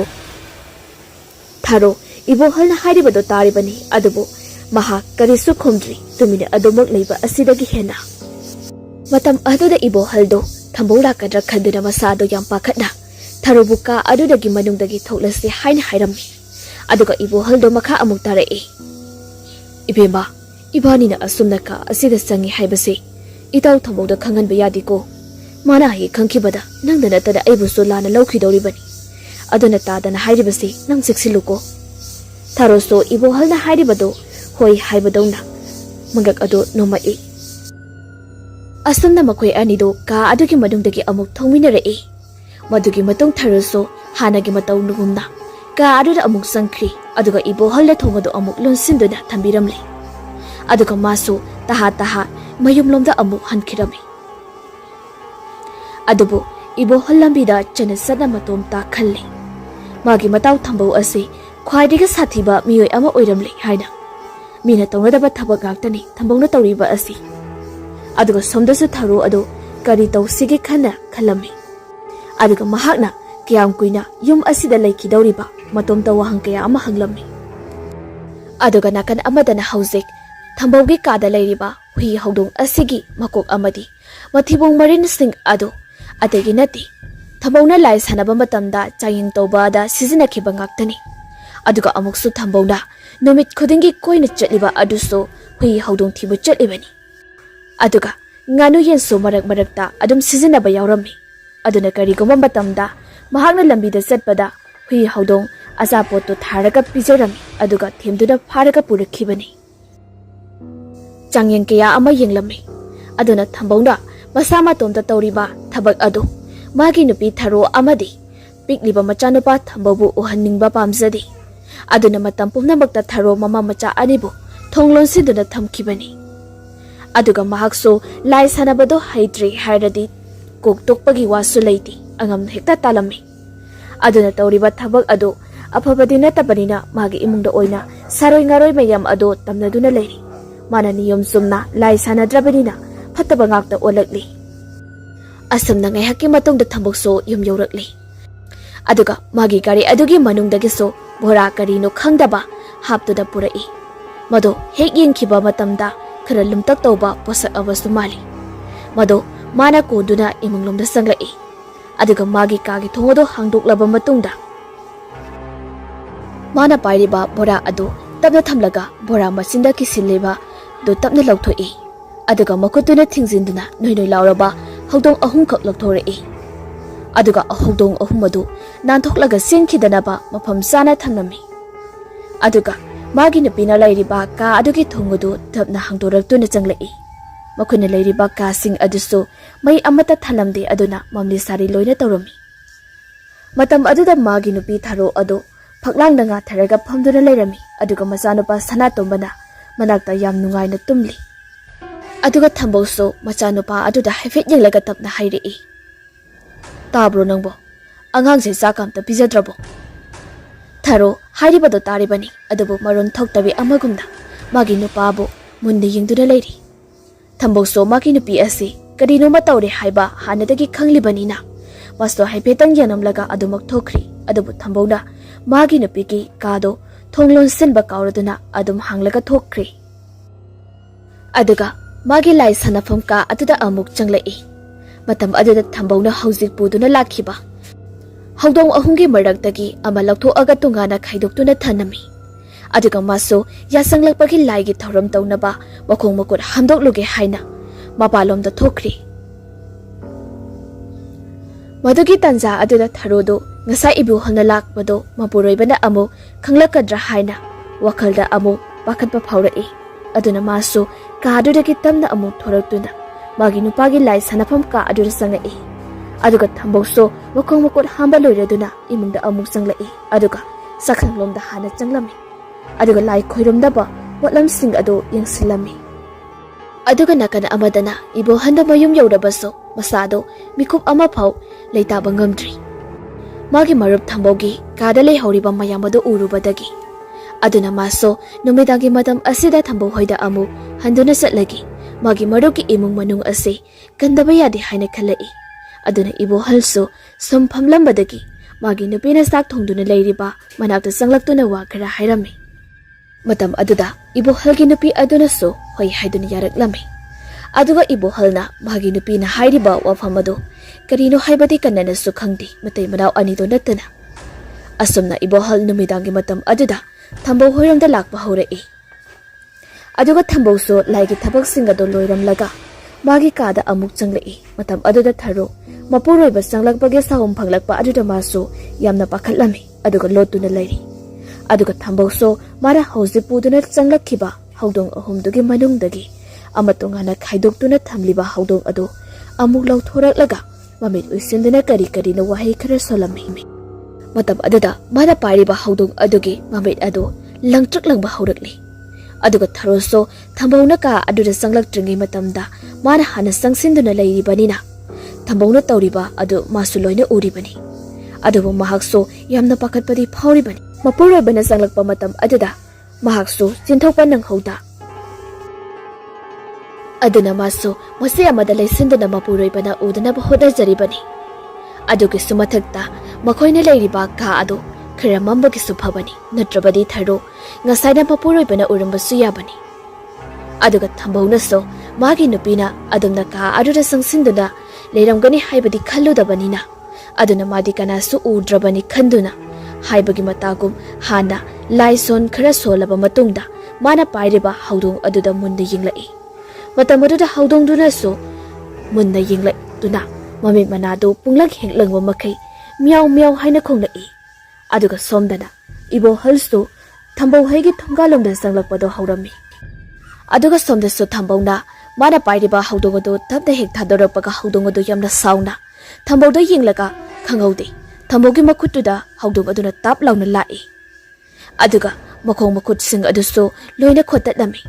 madugi tanja aduda thambawso chaina khara phaurakduna yamna sauna haudong adu magi manakta leiriba thang aduna sapu kana thinjinkhri matam aduda haudong adu leimaida miyaw miyaw haina khonglumlaga ihingna hing saba makai tharo tharo onduna leiri adugi mikup aduda tawriba mataw adu yengba ngamjadrabi tharo adu khanglaw hek laurai thambawsu yam thajadana mana leiriba ka adugi manungda nupi amana ikhang khanghaudana laurakpa aduda maso khamprei hek khangladuna khanghaudana kanaro matam aduda tharo adu yamna kina ka adudagi manungdagi khonglei thore senthorei aduga thambawsu masado ipapa khatna mana hana haudong hatpagi matamda sizinakhiba thang adu aduma pairaga haujikta chenthokhiba nupi ase kanano haiduna amuk tanarei aduga tharoso mahagna hek chenthorakpada magika aduda sensinkhiba oiramadi phagadabani adudi nattadana madi thongalomda oina senthokri matam aduda thambokso nupi adu kanano karino haiba khangdaba makai loina khangnarakpa tare haiduna mana paiduna senthoraki thang aduna tharo tamna laktana langsila ame matam aduda tharoso thang aduna tunglomdagi yungna pankhiba aduda chelam makhong adu chaplerlaga makhutuna tunglomda haifet lamduna yinglai matam aduda thangna yungduna leiramli asumna tharo miludagi ningamdabagi pirang kaya amaga loinana tamna tapna leimaida haithakirami madugi tanja aduda ibo halso chinsilakpaga mapa chanaduna tawribadu urami aduga thamboksu khonglei thuna chinsila ami matam aduda ibo halso ipapa khana hanglai ita kai tawrabage thambau ipapa khana haujik tukhiba nupi ado kanano haina upsinduna leiribado chingthoktuna yengluba matamdadi magi nupi tharo oirami madu ubada thambau masado khangsa chathoi aduga ibo halsu men manga tadri karina tawribase khalubada aduna thambauda onsindona seirei ita nang maki nupi phauba hatpa ngamlibani ko itaw nangse matam aduda thambawado wahi amata haidaba makai ibo halda oina yengduna leiri aduga tharoso yamna waba khonjalda mapuroiba bu korei matam aduda thambawso tharoda amuk yinglai aduga mafam adudagi phuk hawgatuna imuglomda amuk chensinkhiduna magi nupi ado magi kada masaga leiribra haini yinglami adubo thambaw haujikti bab tari tharona leiriba ka asi mana ngasai thonglonsinba kawbadagi lolamdabani haibado aduga somdana ibo halda tharobu hanjin hanjin kauduna leirami madugi tanja aduda thambawado amu thoraktuna karimata khangjadraba sadan magi marok ibo halda hangla ami itaw ibo hal nagi kari pendaba leidura aigi nupi bu halibano hayo matam aduda ibo halde ngakpada kham thengkri ibo hal ngak na yinglakpa matam aduda thambawna amukaso namai hekta hairei itaw aidi nangbu aigi asengba marok amani haina khallubani adubu nangde mi oiramdri sa oiramli asuk luna tina khraba itaw itaw na aigi nupi phauba thangna thinba ngamlabani ko nangde khwaidigi phattaba mini ibohal thambawgi matawase kari lalongno haina khallubada ibohal do wa machet amata khomba ngamdri aduna thambawda monna yingduna leiri aduga tharoso pura siba makti sidribani aduna mapuroibana hairiba wado tabada masu yamna waba khonjal thairei oi baba karino nangna hairi sibo nasagi narat losinaba honabada ꯃꯤꯉꯣꯟꯗ ꯇꯥꯏꯁꯤꯟꯕꯤꯔꯤꯕꯗꯨꯕꯨ ꯑꯗꯨ ꯍꯥꯏꯔꯒ ꯊꯔꯣ ꯀꯞꯂꯒ ꯇꯞꯅ ꯃꯈꯥ ꯑꯃꯨꯛ ꯇꯥꯔꯛꯏ ꯐꯔꯦ ꯃꯣꯏ ꯕꯕꯥ ꯅꯪꯅ ꯂꯩꯍꯟꯅꯤꯡꯗ꯭ꯔꯕ ꯑꯩꯁꯦ ꯉꯁꯤꯗꯤ ꯁꯪꯁꯥꯔ ꯑꯁꯤꯗ ꯑꯩ ꯂꯩꯔꯔꯣꯏ ꯑꯩ ꯆꯠꯈ꯭ꯔꯒꯦ ꯋꯥꯍꯩ ꯑꯗꯨ ꯍꯥꯏꯔꯒ ꯊꯔꯣ ꯆꯩꯔꯥꯛ ꯈꯥꯡꯕ ꯉꯝꯖꯗ ꯃꯥꯏꯊꯣꯡ ꯑꯗꯨ ꯁꯣꯛꯂꯒ ꯂꯩꯈ꯭ꯔꯤ ꯊꯔꯣꯒꯤ ꯃꯇꯧ ꯑꯗꯨ ꯎꯔꯒ ꯏꯕꯣꯍꯜꯁꯨ ꯌꯥꯝꯅ ꯅꯨꯡꯉꯥꯏꯇ꯭ꯔꯤ ꯃꯥꯒꯤ ꯃꯔꯨꯞ ꯊꯝꯕꯧꯅ ꯃꯉꯣꯟꯗ ꯊꯔꯣꯕꯨ ꯊꯥꯡꯅ ꯊꯤꯜꯂꯤ ꯍꯥꯏꯕꯒꯤ ꯕꯗꯅꯥꯝꯒꯗꯣ ꯀꯔꯤꯃꯇ ꯀꯤꯕ ꯐꯥꯎꯗ꯭ꯔꯤ ꯊꯔꯣꯒꯤ ꯃꯇꯧꯁꯦ ꯎꯕꯗ ꯑꯗꯨꯅ ꯇꯞꯅ ꯊꯔꯣꯗ ꯍꯥꯏꯔꯛꯏ ꯊꯔꯣ ꯑꯩꯒꯤ ꯏꯇꯥꯎ ꯊꯝꯕꯧꯁꯦ ꯋꯥꯈꯜ ꯇꯥꯗ꯭ꯔꯤ ꯀꯝꯗꯧꯅꯤ ꯁꯤꯗꯤ ꯃꯥ ꯍꯥꯟꯅ ꯂꯥꯌꯦꯡꯗ꯭ꯔꯕꯗꯤ ꯌꯥꯔꯔꯣꯏ ꯊꯔꯣꯁꯨ ꯇꯞꯅ ꯑꯃꯨꯛ ꯃꯈꯥ ꯇꯥꯔꯛꯏ ꯃꯣꯏ ꯕꯕꯥ ꯑꯩꯅ ꯁꯪꯁꯥꯔ ꯑꯁꯦ ꯊꯥꯗꯣꯛꯇꯨꯅ ꯆꯠꯇ꯭ꯔꯤꯉꯩ ꯃꯤꯀꯨꯞ ꯑꯁꯤꯗ ꯅꯪꯒꯤ ꯅꯐꯝꯗ ꯀꯔꯤꯒꯨꯝꯕ ꯑꯃꯠꯇ ꯍꯥꯏꯖꯔꯝꯒꯦ ꯊꯝꯕꯧꯁꯨ ꯅꯨꯡꯉꯥꯏꯕꯗꯤ ꯅꯠꯇꯦ ꯑꯗꯨꯕꯨ ꯃꯥꯗꯤ ꯏꯕꯣꯍꯜꯗ ꯁꯥꯎꯁꯤꯟꯅꯗꯨꯅ ꯂꯩꯔꯤꯕꯅꯤ ꯀꯔꯤ ꯑꯃꯠꯇ ꯈꯨꯝꯂꯛꯈꯤꯗ꯭ꯔꯤ ꯃꯇꯝ ꯑꯗꯨꯗ ꯏꯕꯣꯍꯜꯅ ꯇꯞꯅ ꯍꯥꯏꯔꯛꯏ ꯏꯇꯥꯎ ꯄꯨꯝꯅꯃꯛ ꯑꯣꯏꯗꯨꯅꯁꯨ ꯊꯔꯣꯅ ꯍꯥꯏꯔꯤꯕꯁꯦ ꯑꯃꯨꯛꯇꯗꯤ ꯇꯥꯕꯤꯌꯨ ꯏꯇꯥꯎ ꯑꯗꯨꯒ ꯊꯔꯣꯁꯨ ꯃꯆꯤꯟꯗ ꯇꯞꯅ ꯃꯆꯥꯅꯨꯄꯥꯕꯨ ꯀꯧꯔꯗꯨꯅ ꯍꯥꯏꯔꯛꯏ ꯃꯣꯏ ꯕꯕꯥ ꯑꯩꯒꯤ ꯏꯆꯥꯅꯨꯄꯥ ꯑꯃꯈꯛꯇꯪ ꯌꯥꯎꯖꯕ ꯑꯁꯤꯗꯤ ꯅꯍꯥꯛꯅ ꯀꯟꯕꯤꯌꯨꯀꯣ ngasi aina taibang panse thadok tuna chalon daigi matam masira ichagi saktam do amuktadi yengjakigi aduna ichado amukta masira pumiro moi baba adu haiga tharodi mikki pi adu arep akham leitane sintharekli asamna tawnaringe serek aduda hausi thambau namang nei hakki mamangda ibo halda haikhiba wa adu ta hoba laikai gi miyoi ani ohum sanglai matam aduda thambau so khudong chaba se manghalaroi khaladuda sausinaraga ibo halbu laktana singkhalaga haire e nangde minate sani sa mi hatbengamba sa asi haidara magi maru ibo halbu phubirame aduga yamna su saibirame matam aduda ibo halso taha taha haire e ida kai maramgi aina itawgi nupi bo thangna thinggadawribano aina nate ida tharobu thangna thilibadi nangna dine aduga kariga ingonda tainaribano ita matam aduda sangla iba laikai gi miyoi sing aduna thambawna hairiba adu asengbagi oira boy khalami aduna ibo halna hairiba wado taramdi aduga asengbagi sumali maramdi karigi ibo halna thambo hoida leramlibano aduna makoina ibo halbu phuba horaklami matam aduda ibo halso mana natti haiduna kyara haizaki adubu kanana so tabi khidri aduga tharoso ibo halbo mayam sangduna phubi bada ubata tanik tanik laba khonjalda ibo halbo phubi gano haina hairami ibo halna mabu thangna thinba natti magi mapuroi thambona mabu thangna thinbani haina matam aduda thambona magi nupi tharona hairiba wado lakliba miyoi sing aduna takiba tare khanduna tharobu nungsiba saduna nungaitabagi sakfamda sat phamtharaga tharobu haipet kongkhatpa sarega toksinaduna machanupabu uningbana ngaurabi sigadabagi pumpham ngaiduna leiribi magi nupi tharogi ngaksam aduda khupai chetna pairaga met khairami aduga thambongna tawriba ado ibohaladi loina khanglami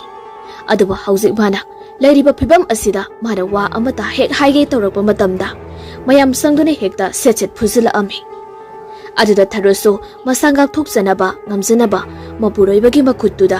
magi makhutuna thado o haibagi matawgum chena paisilaga haipet chingthokpani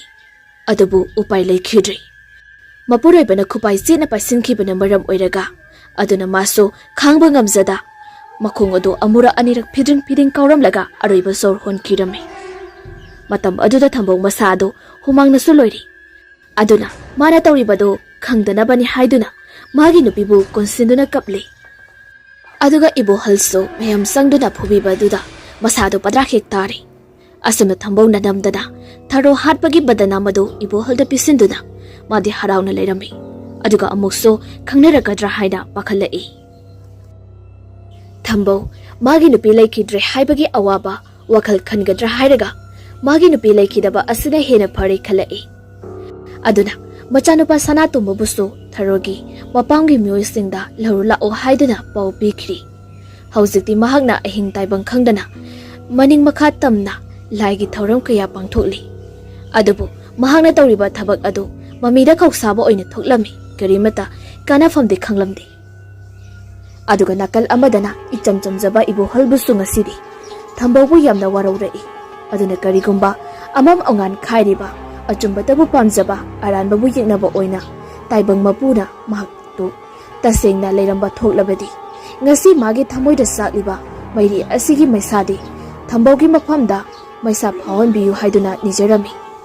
aduna haujiti ibo halsi miyamgi miyengda mahak asi mihatpa ama oina urabani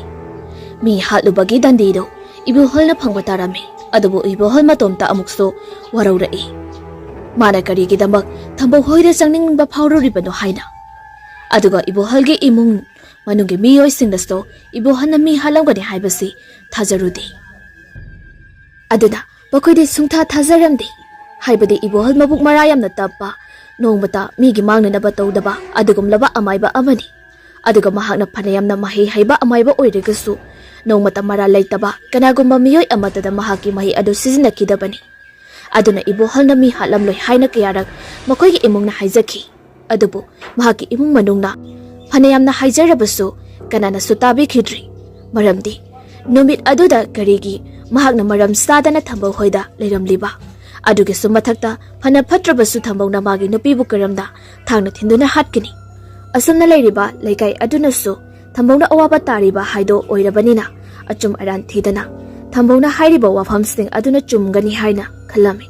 ibo halna hairiba wafam aduna aran bani ibo halna mana tawruba phatte haiba thabak adu masa kanjana bani haina khankirami madugi matung matam khara leiraga sana tombaso pungkak saurpa hauruklami Madi, mama laikidraba phau menman tazade adana masu matam khradi mama bu yamna thijarambani adubu mama na magi manakta sunglakla khidraba adudadi masu haujiti karimata khandabagumna tawrami aduna magi thamoidage so mama bu tamna tamna kauthopa horakli aduga mahakso mapa thambogi mataw ase uraga yamdi hainajadi adubu hainadi haiduna so kadada satuna leirugani aduna mamagi mapamdagi loba laktru phawbadi mapagi nakta leiba tarami asumna ngasidi ibo halso maphunchi suppa kaisum sangda leiba taki matam ahduda ibo halgi nupina magi nupa landi haibado khangbanina magi nupagi mabukningbo yamna themjin birami moi maba nahangna kaisum sangda punsi suppa leirabaso nangina haidudi mangan biyadi aduna nahangna kaisum sangda leirabaso nangina hisingdo Sizinaduna mabuk phatraba nangina taw thambaugi mathakta lamun khunggadabani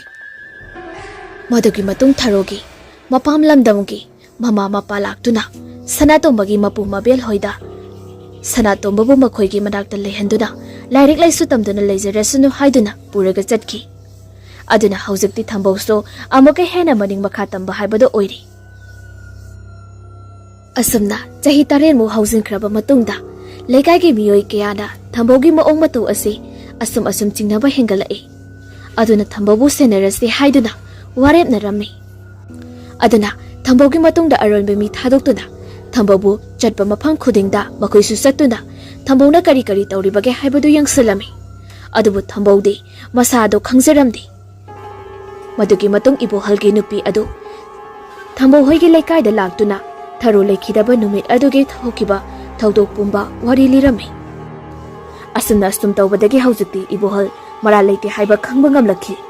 aduna lekai duda leiba mioisa kayana ibohal bu thadok pinaba haijarami asumna ibohal matam khara kaisum sangda leirurabaso mahal haujiti mayumda amuk thorakli aduga lekai gi mioising aduna thambobu amuk kaisum sangda phajinduna thamnabagi thorang tawrakpa matam aduda lebaki achau asang wayelgi chukli pairiba angam athau singi mafamda ibo halna haizaduna ibo halgi manakta chatlan khidri Matam aduda ibohalgi saktam ado hek yingbada kiba ama yawi maramdi mahak thambogi mathakta laman khumningbana ngaurabani. Aduda thambogi matam yaurakle haina khallami. Asunda numi kharani haukraba matongda ibohaldo ngasisu thambo hoida lakli. Adubu leiramliba yumgi phibam adudi yam honglamni. Matam amada tharona leiringai matam adudadi imung ase yam taru tanan khibani. Adubu ngasidi napi singna mayam aduna isong songsiladuna leirami. Aduga ibohal sumasada agi tuzing amati yauduna sumang aduda leplaga thambobu kaurei. Thambau aigi nushiraba maro negi na tau ibohal laene. Aine kauribase tarabadi mapanda mutu tholoo.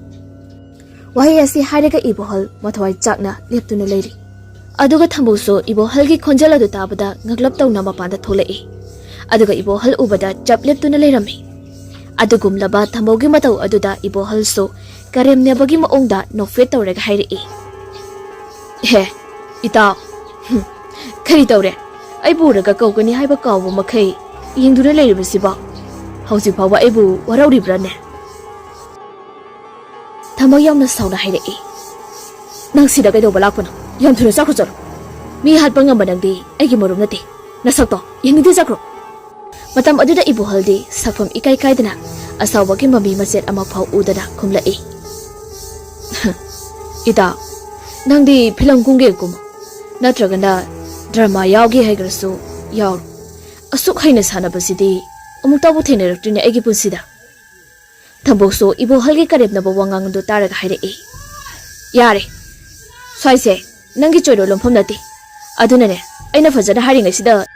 nang yum asidagi halngro natrabadi aina wahiyado haiba loidringai ibohal khojal thokna hairei. Aduga natrabadi aibu kaidawige haibano itaw thamba ibohal sa hairei. Yamgi itaw ai chatloragi ado nangdi khara seksina leibatam karigumba nahagna seksina batan ja yaurlabadine ibohal aigi khuta soidana siba haibse kawgono. Asi hairamlaga ibohal mayumda hankri.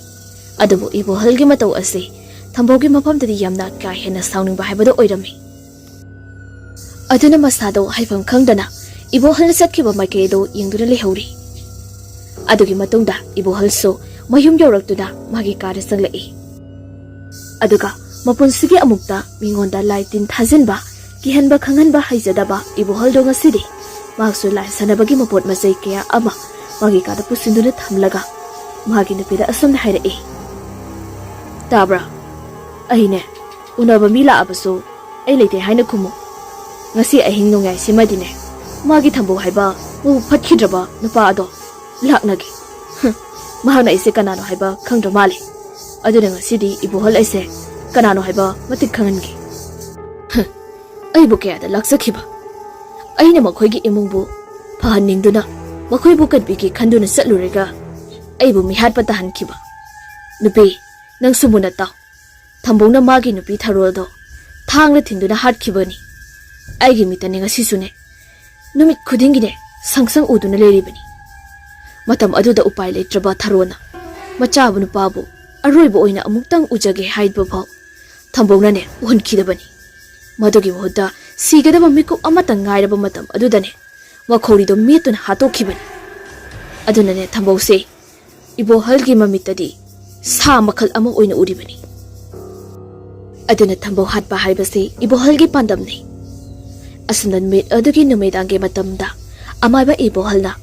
apepa leikhom khara pekhatluriga magi kagi lai sanafam aduda thammi. Adugi matung amaiba ibohalna mana pekduna thamliba apepa leikhom adu migi mitam ama saba horakli. Asumnang heki matungda ibohalna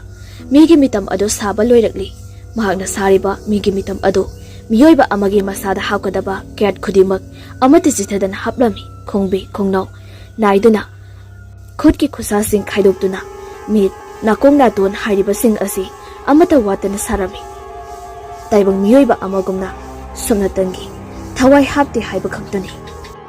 Asumna mamang thona singba litlam kaiduna ayat apum yetlaba matungda mitam ado lalaton amagi mathakta thanami. Adugi matung la ahingba khara amasu manaktuda thamlami. Aduga khoiru khara amasu manakta thanami. Asumna leibaki mitam ado saba loikraba matungda ibohalna amuk manakta leiriba khoiru aduna migi mamit amasu sarami. Ibohaldo mana sariba migi mamising ado saba matamda soikidra hainasu yamna pakhatami. Adubu mahakna magi gurubu chetna mabukningda thawgonaduna sakhibana maram oiraga asoi aran yauduna ahanagi matawgom khongbe khongnaw amadi makhot masa pansinduna khoirugi mitam adusu saba loikhirami. Asumna mitam ani ado lalaton amamamda mathakta tongat thamlaga matung thawai mami haplamdaigi matam yaurakli. Aduga somdasu thambawado mana leiriba ka adugi manungda famlaga angawbadongna masinadu murum solami. Madugi mikup aduda ikhang khangawdana thambawna leiriba yum adugi akoibada mina ni khangde sana ni khangde kuchin chenbagi makongda dung lawba makhon kaya amba puknin lami. Matam aduda thambawsu madu tana tasinadaduna magi tawfam thopado tawduna leiri. Adubu mikup kharage matungdadi thambawgi yum mathakta Lestring saibagi makol haibadi dry chaislakpagi makol su tara ami. Matam aduda thambo mana lai khoidam libado chap leblaga mamit adu tapna pangthore e. Aduga somdasu ibohaldo mamit ushinduna famlaga magi he mamang aduda maigi puja tawrami. Aduga somdasu thambo adu masado yamna kiba phawra e. Aduna masina kanano aikho yena khada chaliba adu aduga amuksu Lestring sariba ado kanano haduna matomda ka adugi manungda koilaw lawduna hanglami. Asumna ngasidi thambau masado yamna kiba phawraklami. Madugi matam aduda magi marup ibo halgi saktam malaba nupa amagi sabalda thambaugi mamangda mami sami leptuna leiribada urei. Madu ubada thambaudo khara ngaklamda hanglai. Nang karano ibo hala nang mafamsida kaidoba lakpano. Adubu mana uriba ibo halge sakta malaba nupa adunadi karisu khumlakhidri. Matam aduda thambau yamna kina makhong adu tabna thanglaga ibo halge manakta sangsinba hawrei. Matam aduda thambaugi matunglomdagi magi nupi tharona kaurakpagi khonjalda asumna hairei. Moi baba nang haujiti ai leitrabanina imusida naningna kha tamna lai sanaraba natra. Naning thunglamlani ne. Aibu halaga nangi apamba khuding pangthoklabani asidi. Ahi leitrabanina nangna tawba thabakta yetpidaba kanasu leiramlaroi. Ado moi baba nang nongmadi lanjadraba aibuna khutbangna hatkibagi papto soidada pungani ko. Ai chale moi baba asana tharodo hikna kablai. Hayalibo wahido tabla thambawado matunglomla sat yinglai adobu kanasu leiramdri. Adum nangak sana duna leiringai gi mikup aduda ibo halgi khonjalda amu asumna hairei. Itaw thambau ngasidi maliam asida nangodagi hena pangba midi ani sudri. Aduna ngasidi nangna tawjaruba thabakki mahido nangna phangba tabani. Wayase hairaba matungda ibo hal khonjal thokna noglai. Asumna thambaugi nakongda magi nupi tharo amade ibo halgi khonjana akhak araugumda ka ado puknin nalnkri matam aduda thambawado taba ngamdrajum mokot anido thangatuna magi nakok arido chejet mesinduna hotnajai. Asumna ngihaki matungda thambawdo mamitamna panglai aduga magi ka gi akoibado koilei leiduri yenglai. Aduba handamukti kana amata leiba uramdri aduga karigomba amatagi makholsu takhidri. Aduna masu tapna hawgatuna mana ngasai lai khoiramba matamda sizinakhiba polamsing ado lusinba hawrei. Aduga matomta sukhali. Ngasigi numit asida mana ukiba takhiba sing ado asengbara aranmra haina. Adubu masu wakalado khanfam mama khangdi. Mataw karamna sikraba magi nupi tharodo amu hingduna leiba haunadi. Aduga amuksu mana ukiba ibo halgi saktam adu kanan oirigadaba.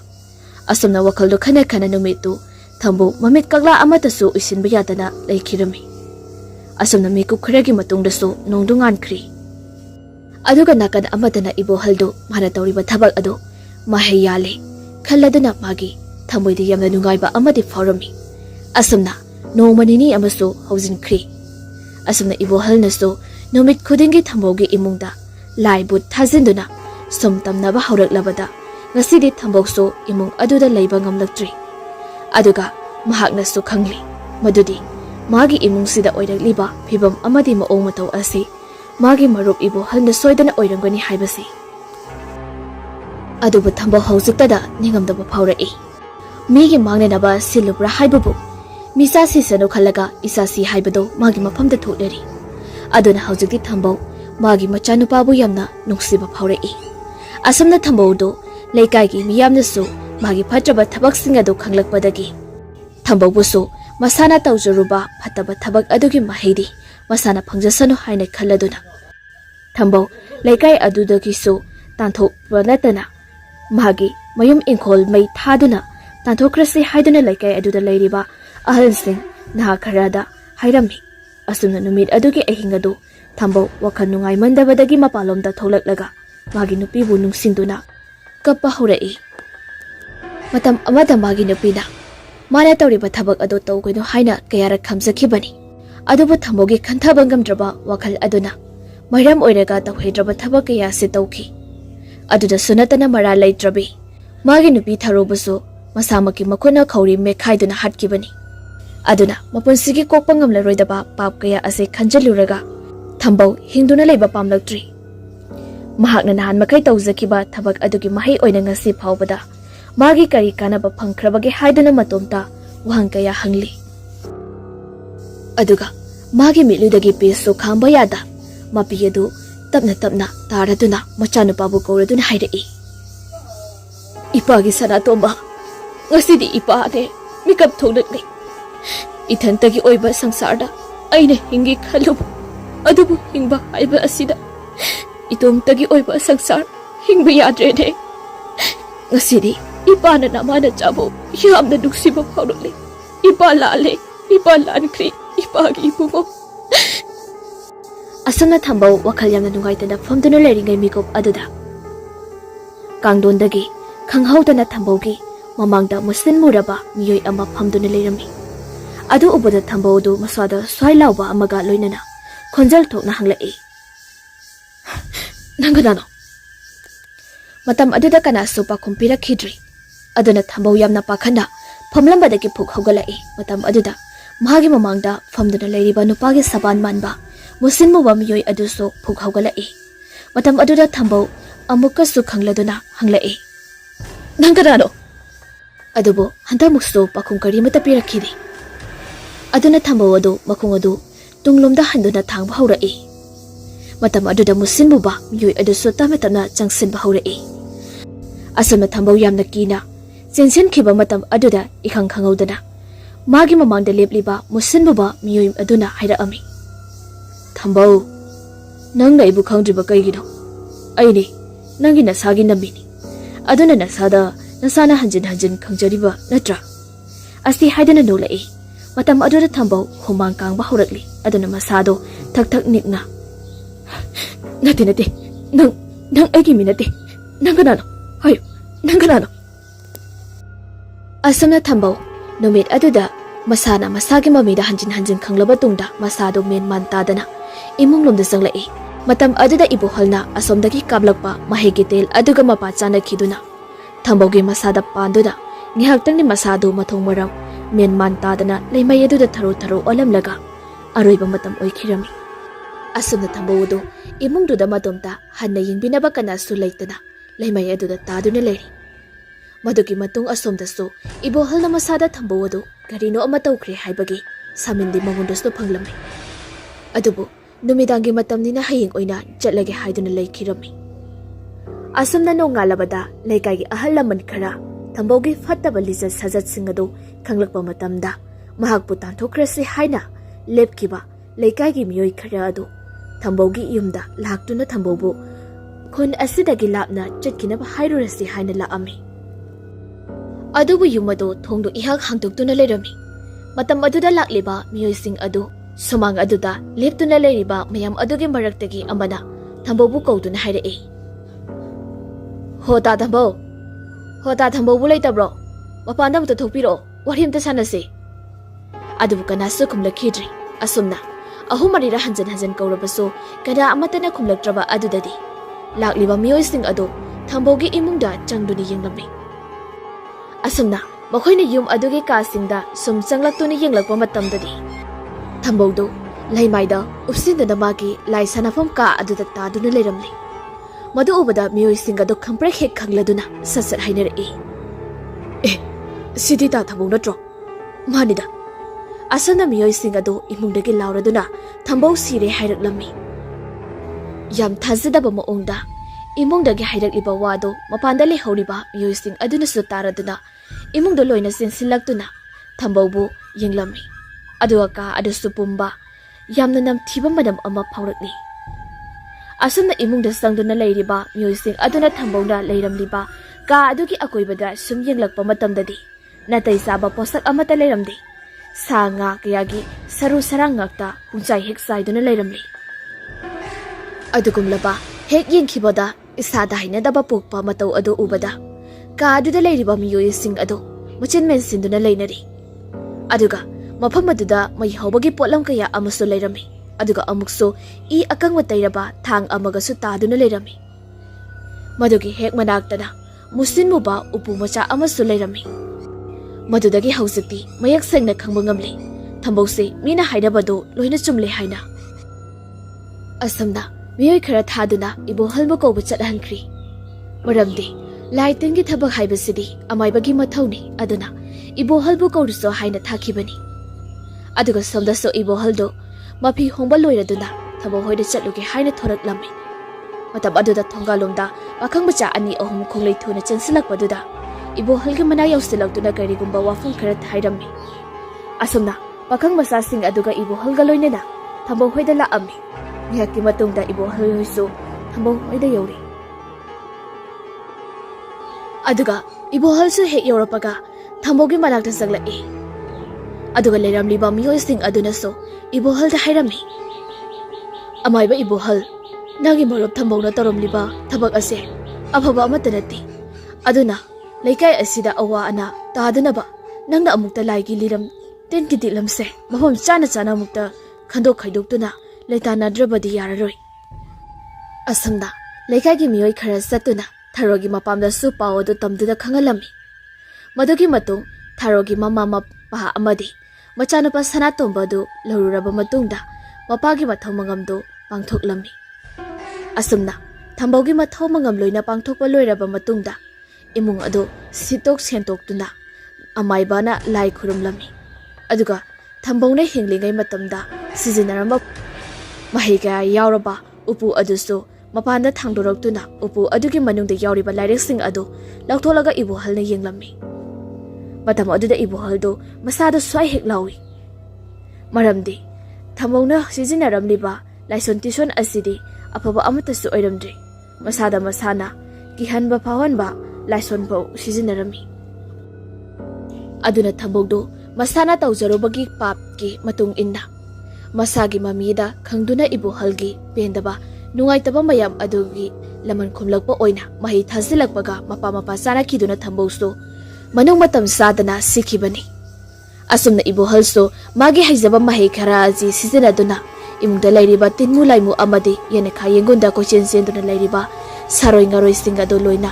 ꯍꯣꯏꯔꯛꯇꯨꯅ ꯈꯥ ꯃꯥꯏꯀꯩ ꯇꯝꯅ ꯍꯣꯏꯗꯣꯛꯈꯤꯔꯝꯃꯤ꯫ ꯃꯗꯨꯒꯤ ꯃꯇꯨꯡꯗ ꯀ꯭ꯋꯥꯛ ꯖꯇ꯭ꯔꯥ ꯅꯨꯃꯤꯠꯇ ꯂꯩꯕ ꯈꯣꯏꯖꯨ ꯂꯩꯈꯥꯝ ꯈꯔ ꯑꯃꯁꯨ ꯄꯥꯇ꯭ꯔ ꯑꯃꯗ ꯍꯥꯞꯇꯨꯅ ꯃꯩ ꯊꯥꯗꯨꯅ ꯏꯃꯨꯡꯒꯤ ꯀꯥꯆꯤꯟ ꯀꯣꯌꯥ ꯈꯨꯗꯤꯡꯒꯤ ꯆꯪꯗꯨꯅ ꯍꯥꯏꯗꯣꯛꯂꯝꯃꯤ꯫ ꯃꯗꯨꯒꯤ ꯃꯇꯨꯡꯗ ꯏꯕꯣꯍꯜ ꯃꯥꯅ ꯇꯧꯔꯤꯕ ꯊꯕꯛ ꯑꯗꯨ ꯂꯣꯏꯔꯕ ꯃꯇꯨꯡꯗ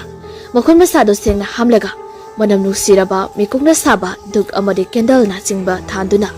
ꯂꯥꯏꯅꯤꯡꯊꯧ ꯁꯅꯥꯃꯍꯤꯗ ꯂꯩꯔꯤꯕ ꯀꯥ ꯑꯗꯨꯒꯤ ꯃꯅꯨꯡꯗ ꯆꯪꯂꯛꯇꯨꯅ ꯃꯗꯨꯒꯤ ꯍꯦꯛ ꯃꯃꯥꯡꯗ ꯐꯝꯂꯒ ꯅꯍꯥꯟ ꯃꯈꯩ ꯊꯝꯕꯧꯒꯤ ꯅꯤꯌꯣꯝ ꯀꯥꯏꯔꯕ ꯂꯥꯏꯒꯤ ꯂꯥꯏꯁꯣꯟ ꯑꯗꯨꯗ ꯂꯩꯕ ꯉꯝꯗ꯭ꯔꯗꯨꯅ ꯃꯄꯥꯟ ꯊꯣꯛꯈ꯭ꯔꯕ ꯏꯄꯥ ꯏꯕꯨꯡꯉꯣ ꯂꯥꯏꯅꯤꯡꯊꯧ ꯁꯅꯥꯃꯍꯤꯕꯨ ꯐꯝꯐꯝ ꯂꯥꯡꯗ ꯀꯧꯁꯤꯟꯗꯨꯅ ꯂꯥꯏꯒꯤ ꯂꯥꯏꯔꯣꯟ ꯁꯣꯟꯗꯨꯅ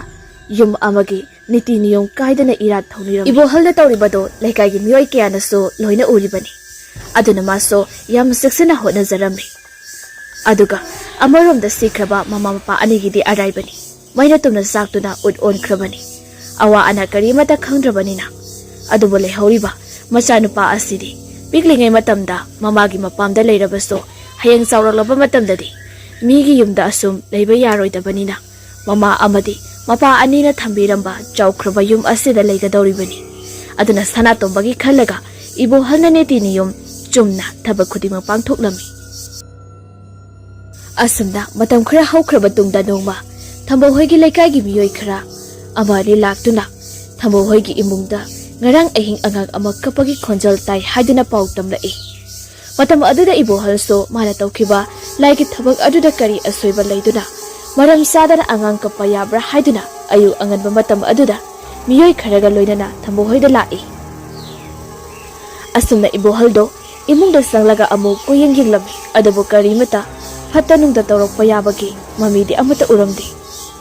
ꯑꯁꯨꯝꯅ ꯏꯕꯣꯍꯜꯁꯨ ꯌꯨꯝ ꯑꯗꯨꯒꯤ ꯌꯦꯅꯈꯥ ꯂꯨꯈꯥꯗ ꯆꯠꯇꯨꯅ ꯑꯃꯗꯤ ꯏꯃꯨꯡ ꯃꯅꯨꯡꯒꯤ ꯑꯀꯣꯏꯕꯁꯤꯡ ꯑꯗꯨ ꯀꯨꯞꯅ ꯌꯦꯡꯂꯝꯃꯤ ꯃꯇꯝ ꯑꯗꯨꯗ ꯌꯥꯝꯅ ꯊꯥꯖꯗꯅ ꯏꯕꯣꯍꯜꯒꯤ ꯃꯁꯥꯗ ꯇꯨ ꯈ꯭ꯌꯥꯎ ꯂꯥꯎꯅ ꯆꯣꯡꯈꯤꯕ ꯐꯥꯎꯔꯛꯑꯝꯃꯤ ꯃꯗꯨꯅ ꯇꯥꯛꯄꯗꯤ ꯏꯃꯨꯡ ꯑꯁꯤꯗ ꯀꯔꯤꯒꯨꯝꯕ ꯄꯣꯠꯁꯛ ꯑꯃꯗꯤ ꯂꯩꯔꯤ ꯍꯥꯏꯅ ꯇꯥꯛꯂꯤꯕꯅꯤ ꯃꯇꯝ ꯑꯗꯨꯗ ꯀ꯭ꯋꯥꯛꯁꯨ ꯂꯥꯛꯇꯨꯅ ꯈꯣꯡꯂꯛꯏ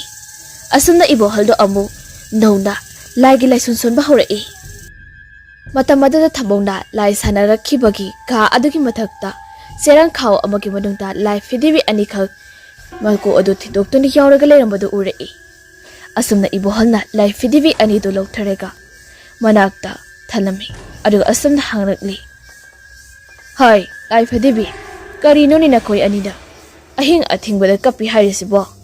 ꯅꯈꯣꯏꯕꯨ ꯀꯞꯄꯒꯤ ꯃꯇꯝꯁꯤ ꯏꯔꯩ ꯍꯦꯛ ꯂꯩꯇ꯭ꯔꯗꯧꯅ ꯑꯍꯤꯡ ꯅꯣꯡꯉꯩ ꯆꯕꯨꯛ ꯑꯗꯨꯗ ꯀꯞꯂꯤꯗꯨꯕꯨ ꯀꯔꯤ ꯅꯨꯡꯉꯥꯏꯇ꯭ꯔꯒꯦ ꯀꯔꯤ ꯅꯅꯤꯡ ꯊꯨꯡꯗ꯭ꯔꯒꯦ ꯑꯗꯣ ꯐꯔꯦ ꯍꯧꯖꯤꯛꯇꯤꯅꯦ ꯍꯧꯈ꯭ꯔꯗꯤ ꯍꯧꯈ꯭ꯔꯤ ꯑꯗꯨꯅꯅꯦ ꯅꯔꯣꯟ ꯆꯨꯝꯂꯛꯎꯀꯣ ꯅꯠꯇ꯭ꯔꯕꯗꯤ ꯎꯔꯦꯗꯅ ꯑꯩꯒꯤ ꯏꯅꯥꯛꯇ ꯂꯩꯔꯤꯕ ꯊꯥꯡꯁꯥꯡ ꯑꯁꯤꯅꯅꯦ ꯅꯪꯒꯤꯅ ꯊꯋꯥꯏꯗꯣ ꯂꯧꯒꯗꯕꯅꯤ ꯃꯇꯝ ꯑꯗꯨꯗ ꯂꯣꯡꯅ ꯍꯤꯞꯇꯨꯅ ꯂꯩꯔꯤꯕꯤ ꯂꯥꯏ ꯐꯤꯗꯤꯕꯤ ꯑꯅꯤ ꯑꯗꯨ ꯅꯣꯛꯐꯦꯠ ꯇꯧꯔꯒ ꯏꯕꯣꯍꯜꯗ ꯌꯦꯡꯂꯛꯏ ꯃꯇꯝ ꯑꯗꯨꯗ ꯏꯕꯣꯍꯜꯗ ꯈꯔ ꯄꯤꯛꯇꯛ ꯇꯧꯕ ꯂꯥꯏ ꯐꯤꯗꯤꯕꯤ ꯑꯗꯨ ꯄꯥꯏꯔꯒ ꯍꯥꯏꯔꯛꯂꯝꯃꯤ ꯍꯧꯖꯤꯛꯇꯤ ꯅꯈꯣꯏꯁꯨꯅꯦ ꯃꯐꯝ ꯑꯁꯤꯗ ꯂꯩꯕ ꯌꯥꯗ꯭ꯔꯤ ꯑꯗꯨꯅ ꯅꯈꯣꯏꯒꯤꯅꯦ ꯊꯋꯥꯏꯅꯃꯤ ꯑꯁꯤ ꯑꯩꯅ ꯂꯧꯊꯣꯛꯑꯒꯦꯀꯣ ꯃꯇꯝ ꯑꯃꯗ ꯑꯩꯒꯤ ꯏꯇꯥꯎ ꯊꯝꯕꯧꯅꯅꯦ ꯃꯊꯧ ꯃꯔꯝ ꯈꯪꯗ ꯍꯥꯞꯈꯤꯕ ꯅꯈꯣꯏ ꯑꯅꯤꯒꯤ ꯊꯋꯥꯏ ꯃꯤꯔꯦꯜ ꯑꯁꯤ ꯅꯪꯕꯨ ꯇꯥꯏꯕꯪ ꯃꯤꯒ ꯂꯣꯏꯅꯗꯨꯅ ꯂꯩꯕ ꯌꯥꯗꯦꯀꯣ ꯑꯗꯨꯅ ꯑꯩꯅ ꯄꯤꯔꯤꯕ ꯆꯥꯛꯊꯥꯛ ꯑꯁꯤ ꯆꯥꯔꯒ ꯅꯈꯣꯏꯁꯨ ꯅꯍꯥꯟꯐꯝꯗ ꯍꯟꯈ꯭ꯔꯣ ꯅꯇꯤꯐꯝꯗ ꯇꯦꯛꯈ꯭ꯔꯣ ꯃꯤꯒ ꯂꯥꯏꯒ ꯅꯛꯅꯕ ꯌꯥꯗꯦ ꯁꯥꯒꯣꯟꯅꯕ ꯌꯥꯗꯦꯗꯣ ꯑꯁꯤ ꯍꯥꯏꯗꯨꯅ ꯏꯕꯣꯍꯜꯗ ꯃꯆꯤꯟꯗ ꯂꯥꯏꯁꯣꯟ ꯈꯔ ꯁꯣꯟꯕ ꯍꯧꯔꯛꯏ ꯑꯗꯨꯕꯨ ꯂꯥꯏ ꯐꯤꯗꯤꯕꯤ ꯑꯗꯨꯒꯤ ꯊꯋꯥꯏ ꯃꯤꯔꯦꯜ ꯑꯗꯨ ꯂꯧꯊꯣꯛꯄ ꯉꯝꯈꯤꯗ꯭ꯔꯤ ꯃꯇꯝ ꯑꯗꯨꯗ ꯏꯕꯣꯍꯜꯅ ꯊꯕꯛ ꯑꯁꯤ ꯃꯥꯅ ꯉꯝꯂꯔꯣꯏ ꯍꯥꯏꯕ ꯈꯪꯂꯗꯨꯅ ꯂꯥꯏ ꯐꯤꯗꯤꯕꯤ ꯑꯗꯨꯒꯤ ꯊꯋꯥꯏ ꯃꯤꯔꯦꯜ ꯑꯗꯨ ꯃꯤꯉꯣꯟꯗ ꯑꯌꯦꯠ ꯑꯄꯟ ꯄꯤꯗꯕ ꯑꯁꯨꯝꯅ ꯑꯃꯨꯛꯀꯁꯨ ꯍꯪꯂꯛꯏ ꯍꯦ ꯂꯥꯏ ꯐꯤꯗꯤꯕꯤ ꯑꯩꯅ ꯅꯪꯒꯤ ꯊꯋꯥꯏ ꯃꯤꯔꯦꯜ ꯑꯁꯤ ꯂꯧꯊꯣꯛꯄ ꯉꯝꯗ꯭ꯔꯤ ꯀꯝꯗꯧꯅꯤ ꯁꯤꯗꯤ ꯑꯗꯨꯕꯨ ꯊꯝꯕꯧꯅ ꯄꯥꯏꯔꯤꯕ ꯂꯥꯏ ꯐꯤꯗꯤꯕꯤ ꯑꯗꯨꯗ ꯍꯥꯞꯂꯤꯕ ꯊꯋꯥꯏ ꯃꯤꯔꯦꯜ ꯑꯗꯨꯗꯤ ꯑꯁꯦꯡꯕ ꯇꯥꯏꯕꯪ ꯃꯤꯒꯤ ꯊꯋꯥꯏ ꯃꯤꯔꯦꯜꯅꯤ ꯑꯗꯨꯅ ꯃꯥꯗꯤ ꯊꯣꯏꯗꯣꯛꯅ ꯐꯠꯇꯕ ꯑꯣꯏꯔꯝꯗꯦ ꯑꯗꯨꯅ ꯅꯣꯛꯐꯦꯠ ꯇꯧꯅ ꯑꯗꯨꯃꯛ ꯌꯦꯡꯂꯛꯏ ꯑꯁꯨꯝꯅ ꯏꯕꯣꯍꯜꯅ ꯃꯇꯨꯡ ꯑꯣꯟꯊꯣꯛꯇꯨꯅ ꯐꯝꯂꯤꯉꯩ ꯆꯩꯔꯛ ꯑꯗꯨꯗ ꯀꯩꯗꯣꯝꯗꯒꯤꯅꯣ ꯈꯪꯗꯦ ꯏꯕꯣꯍꯜꯒꯤ ꯃꯈꯨꯠꯇ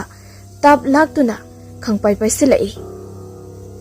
ꯃꯇꯝ ꯑꯗꯨꯗ ꯏꯕꯣꯍꯜꯁꯨ ꯃꯦꯟꯕꯥꯟ ꯇꯥꯗꯅ ꯈꯪꯂꯥꯎ ꯂꯥꯎꯔꯛꯈꯤꯔꯝꯃꯤ ꯑꯗꯨꯕꯨ ꯃꯥꯒꯤ ꯃꯅꯥꯛꯇ ꯂꯩꯔꯤꯕ ꯃꯔꯨ ꯀꯣꯛꯂꯤ ꯀꯧ ꯇꯧꯔꯕꯤ ꯂꯥꯏ ꯐꯤꯗꯤꯕꯤ ꯑꯗꯨꯅ ꯏꯕꯣꯍꯜꯒꯤ ꯃꯈꯨꯠꯇꯨꯗ ꯃꯥꯒꯤ ꯃꯌꯥ ꯑꯗꯨꯅ ꯀꯟꯅ ꯆꯤꯛꯊꯠꯂꯝꯃꯤ ꯍꯥꯏꯕꯗꯤ ꯊꯝꯕꯧꯅ ꯃꯔꯨ ꯀꯣꯛꯂꯤ ꯇꯧꯔꯕ ꯂꯥꯏ ꯐꯤꯗꯤꯕꯤ ꯑꯗꯨꯗ ꯍꯥꯞꯂꯤꯕ ꯊꯋꯥꯏ ꯃꯤꯔꯦꯜ ꯑꯗꯨꯗꯤ ꯑꯐꯕ ꯊꯋꯥꯏ ꯃꯤꯔꯦꯜ ꯅꯠꯇꯦ ꯇꯤꯟꯃꯨ ꯂꯥꯏꯃꯨ ꯐꯠꯇꯕ ꯀꯌꯥꯒꯤ ꯊꯋꯥꯏ ꯃꯤꯔꯦꯜꯅꯤ ꯑꯗꯨꯅ ꯃꯥꯗꯤ ꯁꯣꯏꯗꯅ ꯃꯤ ꯁꯤꯍꯜꯂꯛꯄ ꯌꯥꯕꯒꯤ ꯃꯑꯣꯡꯗ ꯂꯩꯔꯤ ꯃꯇꯝ ꯑꯗꯨꯗ ꯏꯕꯣꯍꯜꯁꯨ ꯃꯁꯥꯗ ꯊꯣꯏꯅ ꯉꯛꯅꯤꯡꯉꯥꯏ ꯑꯣꯏꯔꯝꯗꯦ ꯃꯔꯝꯗꯤ ꯎꯐꯨꯜꯒꯨꯜꯂꯕ ꯊꯕꯛ ꯑꯗꯨ ꯏꯕꯣꯍꯜꯅ ꯃꯔꯛꯇ ꯃꯥꯅ ꯂꯥꯏꯒꯤ ꯊꯧꯔꯝ ꯇꯧꯕ ꯆꯠꯄ ꯃꯇꯝꯗꯁꯨ ꯊꯦꯡꯅꯕꯁꯨ ꯌꯥꯎꯔꯝꯃꯤ ꯑꯗꯨꯅ ꯃꯔꯨ ꯀꯣꯛꯂꯤ ꯇꯧꯔꯕ ꯂꯥꯏ ꯐꯤꯗꯤꯕꯤ ꯑꯗꯨ ꯃꯈꯨꯠ ꯅꯥꯝꯃꯅ ꯄꯥꯏꯁꯤꯟꯗꯨꯅ ꯁꯠ ꯆꯤꯡꯈꯠꯂꯒ ꯃꯈꯣꯡꯗꯨꯅ ꯅꯦꯠꯁꯤꯟꯗꯨꯅ ꯊꯅꯝꯃꯤ ꯑꯗꯨꯝ ꯐꯤꯅ ꯁꯥꯕ ꯂꯥꯏ ꯐꯤꯗꯤꯕꯤ ꯑꯣꯏꯔꯕꯁꯨ ꯊꯝꯕꯧꯅ ꯐꯠꯇꯕ ꯂꯥꯏꯔꯣꯜ ꯀꯌꯥ ꯁꯣꯟꯗꯨꯅ ꯃꯊꯧ ꯃꯔꯝ ꯈꯪꯗ ꯃꯍꯥꯛꯀꯤ ꯊꯋꯥꯏ ꯃꯤꯔꯦꯜ ꯑꯗꯨꯅ ꯃꯔꯝ ꯑꯣꯏꯔꯒ ꯍꯧꯖꯤꯛꯇꯤ ꯑꯐꯕ ꯃꯑꯣꯡ ꯃꯇꯧ ꯑꯃꯠꯇ ꯎꯠꯂꯛꯇ꯭ꯔꯤ ꯍꯥꯏꯕꯗꯤ ꯃꯃꯥꯡꯉꯩꯒꯤ ꯃꯇꯝꯗ ꯐꯥꯎꯔꯕ ꯑꯃꯥꯏꯕ ꯀꯌా ꯂꯩꯔꯝꯃꯤ ꯑꯗꯨꯒꯨꯝꯂꯕ ꯑꯐꯥꯎꯕ ꯑꯃꯥꯏꯕꯁꯤꯡ ꯑꯗꯨꯒꯤ ꯂꯩꯐꯥꯎ ꯀꯥꯎꯊꯣꯛꯇꯨꯅ ꯋꯥꯔꯤ ꯁꯥꯅꯕ ꯉꯝꯂꯝꯃꯤ ꯑꯗꯨꯅ ꯏꯕꯣꯍꯜꯁꯨ ꯑꯗꯨꯒꯨꯝꯂꯕ ꯑꯐꯥꯎꯕ ꯑꯃꯥꯏꯕ ꯑꯃꯒꯤ ꯃꯅꯥꯏ ꯑꯣꯏꯔꯨꯕꯅ ꯍꯤꯔꯝ ꯈꯨꯗꯤꯡꯃꯛꯇ ꯃꯥꯏ ꯄꯥꯛꯇꯨꯅ ꯂꯥꯛꯈꯤꯕꯅꯤ ꯑꯗꯨꯕꯨ ꯉꯁꯤꯒꯤ ꯃꯇꯧ ꯑꯁꯤꯗꯤ ꯊꯝꯕꯧꯅ ꯅꯤꯌꯣꯝ ꯀꯥꯏꯅ ꯇꯧꯔꯝꯕ ꯊꯕꯛ ꯑꯣꯏꯕꯅ ꯅꯤꯌꯣꯝ ꯑꯗꯨ ꯆꯨꯝꯅ ꯍꯟꯗꯣꯛꯂꯒ ꯂꯥꯏꯐꯤꯗꯤꯕꯤꯒꯤ ꯊꯋꯥꯏ ꯃꯤꯔꯦꯜ ꯑꯗꯨ ꯂꯧꯊꯣꯛꯀꯗꯕꯗꯨꯁꯨ ꯃꯥꯁꯨ ꯃꯀꯣꯛ ꯉꯥꯎꯔꯤ ꯍꯥꯏ ꯀꯩꯗꯧꯁꯤꯒꯦ ꯍꯥꯏꯅ ꯈꯜꯂꯨꯕꯗ ꯑꯁꯨꯝꯅ ꯏꯕꯣꯍꯜꯗꯨ ꯇꯣꯉꯥꯟ ꯇꯣꯉꯥꯟꯕ ꯃꯍꯩ ꯃꯈꯜ ꯀꯌꯥ ꯑꯃ ꯁꯤꯖꯤꯟꯅꯗꯨꯅ ꯐꯅ ꯀꯟꯅ ꯍꯣꯠꯅꯔꯝꯃꯤ ꯑꯗꯨꯕꯨ ꯎꯄꯥꯏ ꯂꯩꯈꯤꯗ꯭ꯔꯤ ꯑꯁꯨꯝꯅ ꯅꯨꯃꯤꯠꯇꯣ ꯏꯕꯣꯍꯜ ꯂꯥꯏꯐꯤꯗꯤꯕꯤ ꯑꯗꯨꯒꯤ ꯊꯋꯥꯏ ꯃꯤꯔꯦꯜꯁꯤꯡ ꯑꯗꯨ ꯂꯧꯊꯣꯛꯄ ꯉꯝꯗ꯭ꯔꯕꯁꯨ ꯂꯥꯏꯐꯤꯗꯤꯕꯤ ꯑꯗꯨꯅ ꯃꯤꯉꯣꯟꯗ ꯁꯣꯛꯇꯅꯕ ꯑꯀꯟꯕ ꯃꯍꯩ ꯀꯌꯥ ꯁꯤꯖꯤꯟꯅꯗꯨꯅ ꯊꯝꯂꯕꯅꯤ ꯂꯩꯀꯥꯏꯒꯤ ꯃꯤꯑꯣꯏꯁꯤꯡ ꯑꯗꯨꯗ ꯊꯣꯛꯂꯤꯕ ꯊꯧꯗꯣꯛ ꯑꯗꯨꯒꯤ ꯃꯔꯝꯗ ꯆꯥꯎꯔꯥꯛꯄ ꯈꯔꯗꯤ ꯍꯥꯏꯔꯝꯃꯤ ꯏꯕꯣꯍꯜꯒꯤ ꯋꯥꯗꯣ ꯂꯩꯔꯤꯕ ꯃꯤꯌꯥꯝ ꯑꯗꯨꯗꯁꯨ ꯊꯥꯖꯕ ꯑꯃꯗꯤ ꯊꯥꯖꯗꯕ ꯑꯅꯤꯒꯤ ꯂꯪꯗꯥꯏꯗ ꯋꯥꯈꯜꯗꯣ ꯆꯔꯥꯡꯅꯔꯝꯃꯤ ꯃꯗꯨꯒꯤ ꯃꯇꯨꯡꯗ ꯏꯕꯣꯍꯜ ꯃꯌꯨꯝꯗ ꯍꯜꯂꯛꯇꯨꯅ ꯃꯥꯒꯤ ꯅꯨꯄꯤꯗ ꯋꯥꯔꯤ ꯀꯌꯥ ꯇꯝꯂꯝꯃꯤ ꯃꯍꯥꯛꯁꯨ ꯆꯥꯛ ꯏꯁꯤꯡ ꯆꯥꯔꯒ ꯉꯥꯏꯍꯥꯛꯇꯪ ꯄꯣꯊꯥꯒꯦ ꯍꯥꯏꯗꯨꯅ ꯄꯣꯊꯥꯔꯝꯃꯤ ꯑꯗꯨꯕꯨ ꯂꯥꯏꯕꯛ ꯊꯤꯕꯗꯤ ꯏꯕꯣꯍꯜꯁꯨ ꯃꯔꯥꯏꯕꯛ ꯊꯤꯕ ꯍꯥꯏꯗꯨꯅꯤ ꯅꯨꯃꯤꯠ ꯑꯗꯨꯒꯤ ꯑꯍꯤꯡꯗꯒꯤ ꯍꯧꯔꯒ ꯃꯁꯥꯗꯣ ꯑꯅꯥꯕ ꯍꯧꯔꯛꯂꯝꯃꯤ ꯃꯃꯤꯠ ꯍꯦꯛ ꯎꯏꯁꯤꯟꯕꯒ ꯃꯥꯒꯤ ꯃꯃꯤꯠꯇ ꯅꯥꯇꯩ ꯆꯥꯕ ꯑꯃꯠꯇ ꯍꯦꯛ ꯎꯔꯛꯇ꯭ꯔꯤ ꯃꯁꯝ ꯃꯅꯥ ꯐꯥꯔꯕꯤ ꯃꯃꯤꯠ ꯂꯥꯎꯕꯤ ꯅꯥꯇꯩ ꯆꯥꯗꯕ ꯐꯤꯔꯣꯟ ꯁꯦꯠ ꯆꯥꯕꯤ ꯃꯑꯣꯡ ꯃꯑꯣꯡꯒꯤ ꯃꯁꯛ ꯑꯣꯏꯔꯕꯤ ꯅꯨꯄꯤ ꯁꯛꯇꯝꯗ ꯃꯊꯣꯡ ꯃꯔꯝ ꯈꯪꯗꯕ ꯀꯌꯥꯁꯨ ꯎꯔꯗꯨꯅ ꯏꯕꯣꯍꯜ ꯃꯃꯤꯠ ꯎꯏꯁꯤꯜꯂꯣ ꯍꯥꯏꯕ ꯌꯥꯗ꯭ꯔꯤ ꯑꯁꯨꯝꯅ ꯃꯗꯨꯒꯤ ꯃꯇꯨꯡ ꯇꯥꯔꯛꯄꯗ ꯏꯕꯣꯍꯜ ꯊꯝꯕꯧꯍꯣꯏꯗ ꯆꯠꯄ ꯉꯝꯈꯤꯗ꯭ꯔꯤ ꯇꯁꯦꯡꯅ ꯃꯍꯥꯛ ꯑꯅꯥꯕ ꯍꯥꯏꯕꯗꯨ ꯑꯣꯏꯔꯛꯂꯤ ꯑꯗꯨꯅ ꯃꯁꯥꯅ ꯃꯁꯥꯕꯨ ꯂꯥꯌꯦꯡꯖꯗꯨꯅ ꯅꯨꯃꯤꯠ ꯀꯌꯥꯅꯤ ꯂꯩꯈꯤ ꯑꯗꯨꯕꯨ ꯃꯁꯥꯗꯣ ꯏꯐ ꯐꯒꯠꯂꯣ ꯍꯥꯏꯕꯗꯤ ꯌꯥꯈꯤꯗ꯭ꯔꯤ ꯇꯁꯦꯡꯅ ꯏꯕꯣꯍꯜꯁꯨ ꯊꯝꯕꯧꯒꯤ ꯃꯌꯨꯝꯗ ꯁꯥꯔꯣꯏ ꯉꯔꯣꯏ ꯇꯥꯟꯊꯣꯛꯄ ꯃꯇꯝ ꯑꯗꯨꯗ ꯂꯥꯏ ꯑꯣꯛꯅꯈꯤꯕꯅꯤ ꯑꯗꯨꯕꯨ ꯏꯕꯣꯍꯜ ꯃꯁꯥꯁꯨ ꯈꯪꯖꯈꯤꯗꯦ ꯃꯔꯝꯗꯤ ꯊꯝꯕꯧꯅ ꯐꯠꯇꯕꯗꯒꯤ ꯃꯁꯥꯒꯤ ꯃꯌꯨꯝꯗꯣ ꯃꯁꯥꯃꯛꯅ ꯊꯃꯥꯏꯁꯟꯈꯤ ꯃꯔꯝ ꯑꯗꯨ ꯂꯩꯕꯅ ꯏꯕꯣꯍꯜꯅꯁꯨ ꯌꯨꯝ ꯑꯗꯨꯒꯤ ꯃꯅꯨꯡꯗ ꯂꯥꯏ ꯑꯣꯛꯅꯈꯤꯕꯗꯨ ꯃꯥ ꯃꯁꯥꯁꯨ ꯈꯪꯖꯕ ꯉꯝꯖꯈꯤꯗꯦ ꯑꯁꯨꯝꯅ ꯊꯝꯕꯧꯒꯤ ꯏꯃꯨꯡ ꯑꯗꯨ ꯏꯕꯣꯍꯜꯅꯁꯨ ꯐꯖꯅ ꯂꯥꯏꯒꯤ ꯊꯧꯔꯝꯗꯣ ꯂꯣꯏꯁꯤꯟꯗꯕꯤꯗ ꯊꯝꯈ꯭ꯔꯝꯃꯤ ꯏꯕꯣꯍꯜꯅ ꯃꯁꯥꯗꯣ ꯀꯔꯤꯁꯨ ꯇꯧꯔꯛꯇꯕ ꯑꯣꯏꯔꯕꯗꯤ ꯂꯥꯏꯒꯤ ꯊꯧꯔꯝ ꯑꯗꯣ ꯃꯐꯝ ꯆꯥꯅ ꯂꯣꯏꯁꯤꯜꯂꯝꯕꯁꯨ ꯌꯥꯕꯅꯤ ꯑꯗꯨꯕꯨ ꯏꯁꯣꯔꯅꯗꯤ ꯃꯥꯒꯤ ꯂꯥꯏꯕꯛꯇ ꯅꯪꯗꯤ ꯁꯤ ꯊꯣꯛꯎ ꯅꯪꯗꯤ ꯁꯤ ꯇꯧ ꯍꯥꯏꯗꯨꯅ ꯍꯛꯇꯨꯗ ꯊꯝꯈ꯭ꯔꯕ ꯂꯥꯏꯕꯛꯀꯤ ꯅꯣꯡꯗꯝꯈꯣꯜ ꯑꯣꯏꯗꯨꯅ ꯏꯕꯣꯍꯜ ꯏꯃꯨꯡꯗꯒꯤ ꯃꯄꯥꯟ ꯐꯥꯎꯕ ꯊꯣꯛꯄ ꯉꯝꯈꯤꯗ꯭ꯔꯤ ꯑꯗꯨꯕꯨ ꯃꯇꯝꯒꯤ ꯈꯣꯡꯂꯣꯏ ꯃꯇꯨꯡ ꯏꯟꯅ ꯁꯅꯥꯇꯣꯝꯕꯁꯨ ꯅꯣꯡꯃ ꯅꯣꯡꯃꯒꯤ ꯁꯨꯝ ꯆꯥꯎꯈꯠꯂꯛꯇꯨꯅ ꯉꯁꯤꯗꯤ ꯃꯌꯨꯝ ꯃꯀꯩ ꯄꯥꯟꯕꯒꯤ ꯃꯇꯝ ꯑꯣꯏꯔꯛꯂꯤ ꯑꯗꯨꯅ ꯑꯁꯨꯛ ꯀꯨꯏꯕ ꯃꯇꯝ ꯑꯁꯤ ꯁꯅꯥꯇꯣꯝꯕꯁꯨ ꯅꯣꯡꯃꯇ ꯃꯌꯨꯝꯗ ꯂꯥꯛꯇꯨꯅ ꯌꯦꯡꯁꯤꯟꯈꯤꯗꯕꯅꯤ ꯑꯗꯨꯕꯨ ꯃꯃꯥꯒꯤ ꯃꯄꯥꯝ ꯂꯝꯗꯝꯒꯤ ꯃꯤꯑꯣꯏꯁꯤꯡ ꯑꯗꯨꯅ ꯃꯥꯕꯨ ꯂꯥꯏꯔꯤꯛ ꯂꯥꯏꯁꯨ ꯃꯇꯤꯛ ꯆꯥꯅ ꯇꯝꯍꯟꯗꯨꯅ ꯁꯅꯥꯇꯣꯝꯕꯕꯨ ꯂꯨꯍꯣꯡꯂꯁꯤ ꯑꯗꯨꯒ ꯌꯨꯝ ꯑꯗꯨꯗ ꯂꯩꯅꯅꯕ ꯇꯧꯔꯣ ꯍꯥꯏꯗꯨꯅ ꯇꯥꯛꯄꯤꯔꯝꯃꯤ ꯑꯁꯨꯝꯅ ꯍꯧꯖꯤꯛꯇꯤ ꯁꯅꯥꯇꯣꯝꯕꯒꯤ ꯃꯌꯨꯝ ꯑꯗꯨ ꯃꯌꯥꯝ ꯆꯪꯗꯨꯅ ꯅꯤꯡꯊꯤꯅ ꯁꯦꯝꯖꯤꯟ ꯁꯥꯖꯤꯟ ꯇꯧꯗꯨꯅ ꯑꯍꯟꯕ ꯌꯨꯝ ꯑꯃꯒꯨꯝꯅ ꯐꯖꯅ ꯁꯦꯝ ꯁꯥꯔꯤ ꯑꯗꯨꯒ ꯂꯩꯀꯥꯏꯒꯤ ꯃꯤꯑꯣꯏꯁꯤꯡꯁꯨ ꯃꯁꯥ ꯃꯁꯥꯒꯤ ꯃꯊꯧꯅ ꯍꯦꯟꯅ ꯂꯨꯝꯅ ꯈꯟꯈꯤꯕꯅ ꯑꯁꯤꯅ ꯃꯔꯝ ꯑꯣꯏꯔꯒ ꯊꯝꯕꯧꯒꯤ ꯏꯃꯨꯡꯗ ꯊꯣꯛꯈꯤꯕ ꯊꯧꯗꯣꯛꯁꯤꯡ ꯑꯗꯨ ꯅꯣꯡꯃ ꯅꯣꯡꯃꯒꯤ ꯀꯥꯎꯊꯣꯛꯈꯤꯗꯨꯅ ꯉꯁꯤꯗꯤ ꯄꯨꯡꯀꯥꯎ ꯀꯥꯎꯈ꯭ꯔꯤ ꯑꯗꯨꯕꯨ ꯁꯅꯥꯇꯣꯝꯕ ꯂꯨꯍꯣꯡꯕ ꯃꯇꯝ ꯑꯗꯨꯗ ꯃꯈꯣꯏꯁꯨ ꯑꯆꯧꯕ ꯊꯧꯗꯥꯡ ꯀꯌꯥ ꯂꯧꯗꯨꯅ ꯃꯤꯌꯥꯝ ꯃꯥꯡꯗ ꯆꯥꯡ ꯇꯥꯗꯅ ꯁꯅꯥꯇꯣꯝꯕꯕꯨ ꯂꯨꯍꯣꯡꯈꯤꯔꯝꯃꯤ ꯑꯁꯨꯝꯅ ꯁꯅꯥꯇꯣꯝꯕꯁꯨ ꯂꯨꯍꯣꯡꯂꯕ ꯃꯇꯨꯡꯗ ꯃꯥꯒꯤ ꯅꯨꯄꯤ ꯂꯩꯔꯥꯡꯅ ꯅꯣꯡꯃ ꯃꯈꯣꯏꯒꯤ ꯏꯃꯨꯡꯗ ꯂꯩꯕ ꯀꯥ ꯑꯃꯒꯤ ꯃꯅꯨꯡꯗ ꯆꯪꯗꯨꯅ ꯋꯥꯏ ꯁꯤꯠ ꯁꯦꯡꯒꯦ ꯍꯥꯏꯅ ꯇꯧꯔꯨꯕ ꯃꯇꯝꯗ ꯆꯦꯔꯦꯡꯈꯥꯎ ꯑꯃꯗ ꯂꯥꯏ ꯐꯤꯗꯤꯕꯤ ꯑꯅꯤꯈꯛ ꯌꯥꯎꯗꯨꯅ ꯂꯩꯕꯗꯨ ꯎꯔꯝꯈꯤ ꯑꯗꯨꯕꯨ ꯂꯩꯔꯥꯡꯁꯨ ꯃꯥꯒꯤ ꯋꯥꯈꯜꯗ ꯐꯠꯇꯕ ꯑꯃꯠꯇ ꯈꯟꯖꯤꯜꯂꯨꯗꯅ ꯂꯥꯏ ꯐꯤꯗꯤꯕꯤ ꯑꯗꯨ ꯂꯧꯊꯣꯛꯂꯒ ꯁꯦꯡꯅ ꯆꯥꯝꯊꯣꯛꯂꯒ ꯃꯥꯒꯤ ꯎꯄꯨꯗ ꯍꯥꯞꯇꯨꯅ ꯊꯝꯈꯤ ꯑꯗꯨꯕꯨ ꯃꯇꯝ ꯑꯗꯨꯗꯗꯤ ꯂꯥꯏ ꯐꯤꯗꯤꯕꯤ ꯑꯗꯨꯅ ꯊꯣꯏꯗꯣꯛꯅ ꯃꯈꯣꯏꯒꯤ ꯏꯃꯨꯡ ꯑꯁꯤ ꯇꯝꯅꯕꯤ ꯈꯣꯠꯅꯕꯤ ꯑꯗꯨꯒꯨꯝꯕꯒꯤꯗꯤ ꯀꯔꯤꯃꯠꯇ ꯇꯧꯔꯝꯗꯦ ꯑꯗꯨꯕꯨ ꯃꯇꯝ ꯃꯥꯒꯤ ꯈꯣꯡꯂꯣꯏꯒꯤ ꯃꯇꯨꯡ ꯏꯟꯅ ꯉꯁꯤꯗꯤ ꯂꯩꯔꯥꯡꯁꯨ ꯊꯥ ꯂꯦꯞꯈꯤꯔꯝꯃꯤ ꯑꯁꯨꯝꯅ ꯅꯣꯡꯃ ꯅꯣꯡꯃ ꯍꯧꯈꯤꯗꯨꯅ ꯂꯩꯔꯥꯡꯁꯨ ꯁꯅꯥꯇꯣꯝꯕꯒꯤ ꯅꯨꯡꯁꯤ ꯈꯨꯗꯣꯜ ꯑꯣꯏꯅ ꯃꯆꯥꯅꯨꯄꯤ ꯇꯝꯐꯥꯕꯨ ꯐꯪꯖꯈꯤ ꯑꯗꯨꯒ ꯇꯝꯐꯥꯅ ꯃꯈꯣꯡ ꯀꯥꯐꯩ ꯀꯥꯐꯩ ꯊꯥꯡꯗꯨꯅ ꯆꯠꯄ ꯍꯩꯔꯛꯄꯒꯤ ꯃꯇꯝ ꯑꯗꯨꯗꯒꯤ ꯍꯧꯔꯒ ꯃꯍꯥꯛꯅ ꯅꯤꯡꯉꯥꯏ ꯇꯧꯗꯨꯅ ꯃꯃꯥꯒꯤ ꯎꯄꯨ ꯃꯅꯨꯡꯗꯨꯗ ꯌꯥꯎꯗꯨꯅ ꯂꯩꯔꯤꯕ ꯂꯥꯏ ꯐꯤꯗꯤꯕꯤ ꯑꯗꯨ ꯄꯤꯌꯨ ꯍꯥꯏꯅ ꯍꯥꯏꯔꯛꯏ ꯃꯇꯝ ꯑꯗꯨꯗ ꯂꯩꯔꯥꯡꯁꯨ ꯃꯆꯥꯅꯨꯄꯤꯒꯤ ꯅꯤꯡꯉꯥꯏꯗꯨ ꯐꯔꯕꯗꯤ ꯈꯟꯗꯨꯅ ꯃꯥꯒꯤ ꯎꯄꯨ ꯃꯅꯨꯡꯗꯨꯗ ꯌꯥꯎꯔꯤꯕ ꯂꯥꯏ ꯐꯤꯗꯤꯕꯤ ꯑꯅꯤꯗꯨꯒꯤ ꯃꯅꯨꯡꯗ ꯃꯁꯝ ꯌꯥꯎꯔꯤꯕ ꯄꯣꯂꯣꯏ ꯁꯦꯠꯄꯤ ꯂꯥꯏ ꯐꯤꯗꯤꯕꯤ ꯃꯆꯥ ꯑꯗꯨ ꯂꯧꯊꯣꯛꯇꯨꯅ ꯄꯤꯔꯝꯃꯤ ꯑꯗꯨꯒ ꯇꯝꯐꯥꯁꯨ ꯂꯥꯏ ꯐꯤꯗꯤꯕꯤ ꯑꯗꯨ ꯃꯥꯅ ꯍꯦꯛ ꯂꯧꯗꯨꯅ ꯄꯥꯏꯈꯤꯕ ꯃꯇꯝ ꯑꯗꯨꯗꯒꯤ ꯀꯞꯂꯤꯕ ꯑꯗꯨ ꯆꯞꯂꯛꯈꯤ ꯑꯗꯨꯒ ꯇꯝꯐꯥꯁꯨ ꯂꯥꯏ ꯐꯤꯗꯤꯕꯤ ꯑꯗꯨ ꯃꯇꯝ ꯄꯨꯝꯅꯃꯛꯇ ꯃꯥꯅ ꯄꯥꯏꯗꯨꯅ ꯁꯥꯟꯅꯔꯝꯃꯤ ꯑꯩꯒꯤ ꯏꯇꯥ ꯂꯥꯏ ꯐꯤꯗꯤꯕꯤ ꯑꯩꯒꯤ ꯏꯇꯥ ꯂꯥꯏ ꯐꯤꯗꯤꯕꯤ ꯍꯥꯏꯗꯨꯅ ꯅꯨꯡꯁꯤꯅ ꯀꯧꯖꯈꯤ ꯑꯁꯨꯝꯅ ꯃꯇꯝ ꯑꯗꯨꯗꯒꯤ ꯍꯧꯔꯒ ꯇꯝꯐꯥꯅ ꯂꯥꯏ ꯐꯤꯗꯤꯕꯤ ꯑꯗꯨꯒ ꯂꯣꯏꯅꯔꯛꯄꯅ ꯉꯁꯤ ꯇꯝꯐꯥꯅ ꯆꯍꯤ 5 ꯁꯨꯔꯛꯂꯕ ꯃꯇꯝ ꯑꯁꯤ ꯐꯥꯎꯕꯗ ꯂꯥꯏ ꯐꯤꯗꯤꯕꯤ ꯑꯗꯨ ꯃꯥꯒꯤ ꯃꯅꯥꯛꯇ ꯑꯗꯨꯝ ꯊꯝꯗꯨꯅ ꯂꯥꯛꯈꯤꯕꯅꯤ Adubu pikta piklingay gi matam oirabadi fai hojikti tampa khara chauraklabanina lairik laisusu tamhandaba yadabanina school chatpa horaklami mama mapa anina matam aduda madi school chatpada magi mata LAIPHIDIBI adu puraga chatke haina hairami adubu mama leirangna masa adubu thimduda LAIPHIDIBI adu laksinduna thamauki asamna tampa school ngai hak chatlingai gi matamda mahakna LAIPHIDIBI adu thadoklamlabasu school hek halapaga mahakna LAIPHIDIBI adu poba pamba tawduda magi hek makha taba manaw abagumna nuksina loina rakhibani aduga matam maduda mama mapa hoinasu khangdabagini LAIPHIDIBI adudi tamphaga loinaba matamda masu taibang mi amagumna maong mataw kaya ama utkibani makoina kupna yengsiludabagi khangdaba khaktani adugumlaba LAIPHIDIBI adugi wadi ngangda ula iba nungsiba mataw kaya singadu urega tamphanasu LAIPHIDIBI adu yamna nungsiba phauki aduna mahakna LAIPHIDIBI aduga wari hek sanarami adubu mama ibe malayangnadi machanupina nganglibado mathanda sum pangangda ngangjari haina khanduna leiki angang asidi angangni aduna machanupiga LAIPHIDIBI aduga kari maong matawda loinari bano haibasi haiduna nongmata yengsilodi aduga leirangso imong manungge thabak yamkhiduna mathaw tawnaba hotnabada machanupina ningai tawdrabadi haiduna LAIPHIDIBI adu sunglolo sengkhidabani adubu nongma tampha LAIPHIDIBI aduga makhoigi ka manungda kekulotpi sanari haiduna sanarami matamadula tamphana yam harauna LAIPHIDIBI aduda asumna hairi ita LAIPHIDIBI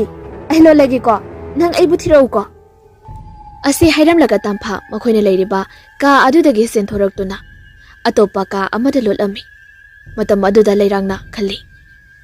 karino ni mana LAIPHIDIBI asi ka ki kulotpi sanari ni na haiduna tawribasiba aduna khana leiringai aduga tamphado nolaga haira ami aya ita LAIPHIDIBI nangdi yam singi aina sida lotlise nang kamaina khangino ba asi haiduna tamphado LAIPHIDIBI ado konduna ka adudagi pulap thokminarai madu ubada leirangde tasengna wakhal tadri ngasai masanupina sangkhiba matamda LAIPHIDIBI ado makhoigi kada leptuna lehaukhibani madugi matung machanupina lotuna leikrabani aduga mataw karamna LAIPHIDIBI ase machanupiga punna thongminara ibano khalai aduga tamphaso mamada LAIPHIDIBI ado utlaga hairi ima aigi ta LAIPHIDIBI se yam singzaningo aina lotbase mana ubra khangdeba aigi nakta laiba machanupigi wado tabda leirangado amuke hena matha sarami maramdi leikai duda leiriba mina mangonda nong fadok hairakhiba numisu yaukhibani ibe maleirang nakhogi ibungdo kharadi chiksina layuko nyahanawai noigi naku ibungo nane hinglegai batamda nakhogi imungse lai sanai haiduna ne yam tawkhibani aduda naku ibungo do lai sanaba haitabadagi masadane tengbanduna sijakhibani aduna haina balaibani ko abu phakhiba isaidi nongmata oirabasu ngangi haina aduna maram oiragane nongmata oirabasu mathi phunglakani ibema aduna na chanupiga do matomda thadolaga thamgonuko kanana khangni tinmu laimu phataba laktunani amu senkrabadi adunane chiksinba haibasinane khwaidagi pharabani asumna leirangdo wakhal amada ngehak leiruba matungda machanupigi manakta tamna sangsilaga machanupibu manakta chingsinduna nungsina haibirai isa thoibi asingbagi nangi nakta nangi ita LAIPHIDIBI ichabu ke ku phombrane phonge mama mase yam singdra mama lairangdo hanade karimata khalamdabani adubu maso ngasiri wakhal maon khanba haurai mataw karamna machanupiragi LAIPHIDIBI asi loraga hundo krasige haina adubu luribadi tamphana LAIPHIDIBI adu piyu hairubada yarak loi asumna lairangdo numitumadi wakhal adu yamna sarangna khibani adubu mahakana da sutam thokhidabani asumna sum numitugi hauraga lairang machanupi tamphada LAIPHIDIBI adu loksilagi haiduna hairuba matamda tamphadi nong khomagumna kaptuna lerami adubu upu manungda yauriba LAIPHIDIBI adudi maha upu adudagi lokthokpinaba kanasu laikhidabana maram oiraga phana phatrabasu ngasi phawada imok asidadi akaiba tawkhidri asumna machanupigi ningai themba ngamdraduna leirang adu LAIPHIDIBI do machanupida adum pahenba taki asumna leirangna laiphidibi ado asumna singaduna lakhibani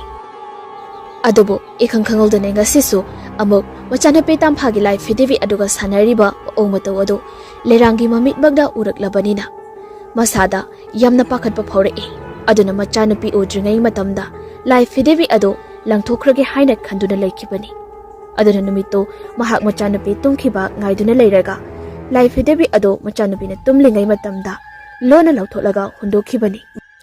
makhoigi maning thangba khongpan aduda aduga leirangna imungda sanglakpa matamda thongjin hekan silakpaga taduna leiramliba maru kokli kokli tawraba laiphidibi ado ngasai tamphana magi school chalamdaida mapi maro lauthokpa matamda laiphidibi ado makhada takhibani aduna tamphadi anganga oibani namadu karisu khanglamdi aduga masi nongmata maru kokli kokli tawraba laiphidibi ado piyo haiduna mamada ningai tawramdi aduna ngasai makhada takhiba laiphidibi ado haujikti leirangna imungda changlakpa matamda leiramliba laiphidibi ado mahakstu tamphagi mata laiphidibi dawna makhong makhutto leng otuna koicha chatpa gami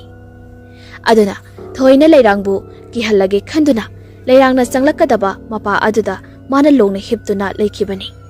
asuna sanatomana magi nupibu yamna themjinbirami aduga leirangsu kibai hemanbadagi kapsu yamna kaplami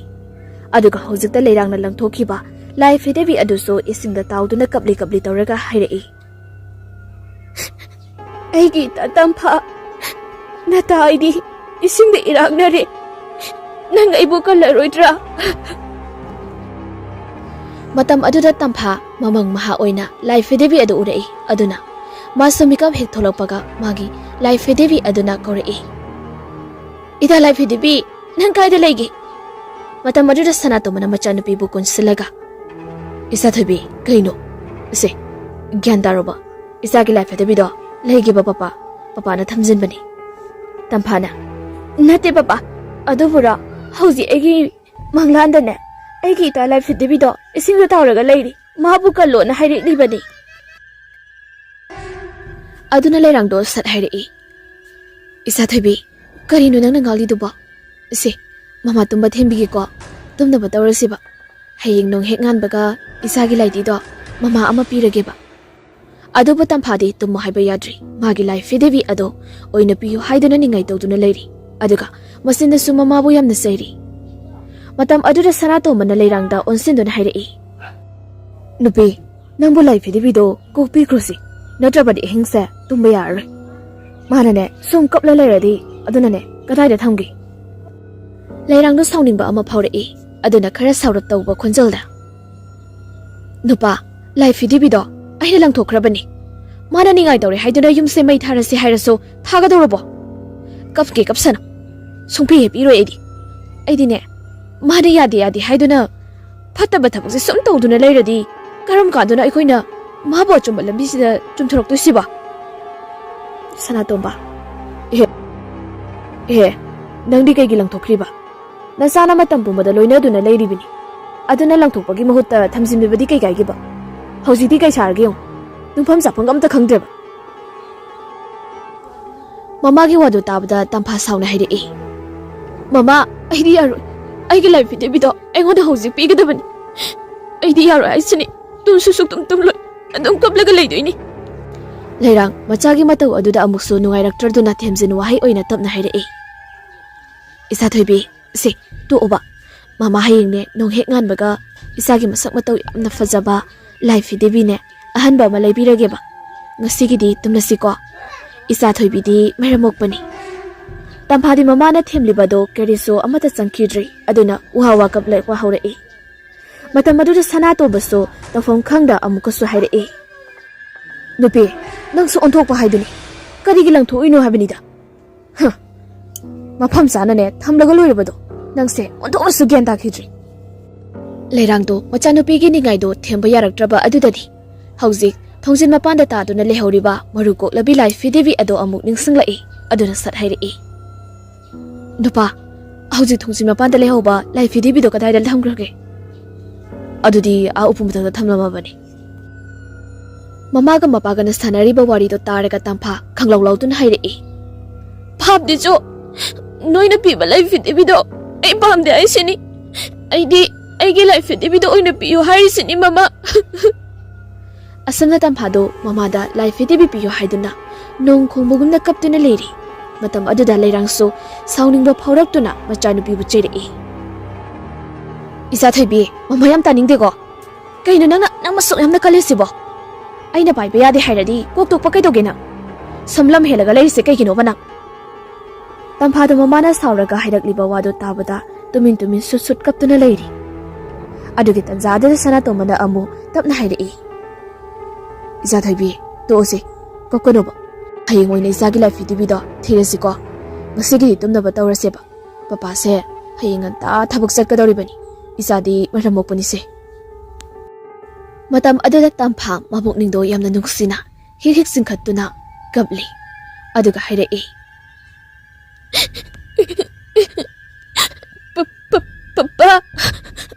ꯑꯩꯒꯤ ꯏꯇꯥ ꯂꯥꯏꯐꯤꯗꯤꯕꯤꯗꯣ ꯑꯩꯉꯣꯟꯗ ꯁꯥꯎꯔꯝꯂꯅꯤꯀꯣ ꯃꯥꯕꯨ ꯍꯨꯟꯗꯣꯛꯑꯦ ꯍꯥꯏꯗꯨꯅ ꯑꯩꯒꯤ ꯏꯇꯥ ꯂꯥꯏꯗꯤꯒ ꯑꯩꯒ ꯊꯥꯗꯣꯛꯅꯔꯣꯏꯁꯤ ꯍꯥꯏꯗꯨꯅ ꯍꯥꯏꯅꯈꯤꯕꯅꯤ ꯑꯗꯨꯒ ꯑꯩꯈꯣꯏ ꯃꯃꯥꯅ ꯍꯨꯟꯗꯣꯛꯂꯒ ꯂꯩꯔꯝꯃꯤ ꯑꯩꯈꯣꯏ ꯃꯃꯥꯁꯦ ꯌꯥꯝ ꯐꯠꯇꯦꯀꯣ ꯄꯄꯥ ꯃꯇꯝ ꯑꯗꯨꯗ ꯂꯩꯔꯥꯡꯗꯤ ꯄꯨꯔꯥ ꯋꯥꯈꯜ ꯑꯃ ꯇꯧꯈ꯭ꯔꯤ ꯃꯔꯝꯗꯤ ꯉꯍꯥꯟ ꯃꯈꯩ ꯃꯍꯥꯛꯅ ꯂꯥꯏꯐꯤꯗꯤꯕꯤ ꯑꯗꯣ ꯈꯔ ꯆꯤꯡꯅꯔꯕꯁꯨ ꯀꯌꯥ ꯊꯣꯏꯅ ꯈꯟꯖꯤꯜꯂꯨꯗꯕꯅꯤ ꯑꯗꯨꯕꯨ ꯍꯧꯖꯤꯛꯇꯤ ꯃꯆꯥꯅꯨꯄꯤꯅ ꯂꯥꯏꯐꯤꯗꯤꯕꯤ ꯑꯗꯨꯒꯤ ꯃꯔꯝꯗ ꯍꯥꯏꯔꯤꯕ ꯋꯥꯔꯤ ꯀꯌꯥꯁꯤꯡ ꯑꯁꯤ ꯇꯥꯔꯛꯄꯗ ꯂꯥꯏꯐꯤꯗꯤꯕꯤ ꯑꯗꯨ ꯇꯥꯏꯕꯪ ꯃꯤꯑꯣꯏꯕ ꯑꯃꯒꯨꯝꯅ ꯃꯔꯣꯜ ꯂꯣꯜꯂꯝꯒꯅꯤ ꯍꯥꯏꯅ ꯈꯜꯂꯛꯏ ꯑꯁꯨꯝꯅ ꯂꯩꯔꯥꯡꯗꯣ ꯑꯃꯨꯛ ꯇꯨꯝꯊꯅꯕ ꯐꯅ ꯀꯟꯅ ꯍꯣꯠꯅꯕꯅꯤ ꯑꯗꯨꯕꯨ ꯃꯍꯥꯛ ꯇꯨꯝꯊꯧ ꯍꯥꯏꯕꯗꯤ ꯌꯥꯔꯝꯗꯦ ꯋꯥꯈꯜꯗꯣ ꯑꯣꯟ ꯈꯟꯗꯨꯅ ꯂꯩꯔꯤ ꯑꯗꯨꯒ ꯇꯝꯐꯥꯗꯤ ꯃꯄꯥꯅ ꯊꯦꯝꯂꯒ ꯇꯨꯝꯍꯟꯈ꯭ꯔꯤ ꯃꯗꯨꯒꯤ ꯃꯇꯨꯡꯗ ꯁꯅꯥꯇꯣꯝꯕꯁꯨ ꯑꯃꯨꯛ ꯇꯨꯝꯊꯈ꯭ꯔꯤ ꯉꯥꯏꯍꯥꯛꯀꯤ ꯃꯇꯨꯡ ꯍꯧꯖꯤꯛꯇꯤ ꯂꯩꯔꯥꯡꯁꯨ ꯏꯆꯤꯛ ꯍꯣꯜꯂꯕ ꯑꯍꯤꯡꯒꯤ ꯃꯇꯝ ꯑꯁꯤꯗ ꯃꯥꯒꯤ ꯋꯥꯈꯜ ꯑꯗꯨ ꯑꯐꯕ ꯑꯃꯠꯇ ꯈꯜꯂꯣ ꯍꯥꯏꯕ ꯌꯥꯔꯛꯇ꯭ꯔꯤ ꯃꯥꯒꯤ ꯃꯃꯤꯠꯇꯁꯨ ꯁꯦꯔꯥꯟ ꯇꯨꯔꯥꯟ ꯉꯥꯛꯇ ꯎꯔꯛꯏ ꯍꯧꯈꯤꯕ ꯃꯇꯝ ꯀꯌꯥꯗ ꯃꯀꯨ ꯏꯕꯨꯡꯉꯣ ꯊꯝꯕꯧꯅ ꯏꯃꯨꯡ ꯑꯁꯤꯗ ꯂꯥꯏ ꯁꯥꯟꯅꯔꯝꯃꯤ ꯍꯥꯏꯕꯁꯤ ꯁꯣꯏꯗꯅ ꯆꯨꯝꯂꯛꯀꯅꯤ ꯍꯥꯏꯅ ꯈꯜꯂꯛꯏ ꯑꯗꯨꯒ ꯃꯍꯥꯛꯅ ꯃꯥꯒꯤ ꯃꯄꯨꯔꯣꯏꯕꯗꯁꯨ ꯃꯤꯅ ꯍꯥꯏꯔꯤꯕ ꯋꯥꯐꯝꯁꯤꯡ ꯑꯁꯤ ꯑꯁꯦꯡꯕ꯭ꯔꯥ ꯍꯥꯏꯅꯁꯨ ꯍꯪꯂꯨꯈꯤꯗꯦ ꯍꯪꯂꯨꯔꯕꯁꯨ ꯍꯧꯈ꯭ꯔꯕ ꯋꯥꯔꯤꯅꯤꯅ ꯀꯩꯗꯧꯔꯨꯗꯣꯏꯅꯣ ꯍꯥꯏꯅ ꯈꯟꯇꯣꯛꯈꯤꯔꯝꯃꯤ ꯑꯗꯨꯒ ꯁꯅꯥꯇꯣꯝꯕꯁꯨ ꯃꯃꯥ ꯑꯃꯗꯤ ꯃꯄꯥ ꯑꯅꯤꯒꯤ ꯃꯔꯝꯗ ꯌꯥꯝ ꯀꯨꯞꯊꯅ ꯈꯪꯗ꯭ꯔꯕꯁꯨ ꯁꯅꯥꯇꯣꯝꯕꯒꯤ ꯃꯄꯥ ꯊꯝꯕꯧ ꯑꯁꯤ ꯂꯥꯏ ꯁꯥꯟꯅꯔꯝꯃꯤ ꯍꯥꯏꯕꯁꯤꯗꯤ ꯃꯍꯥꯛꯅꯁꯨ ꯈꯪꯂꯝꯃꯤ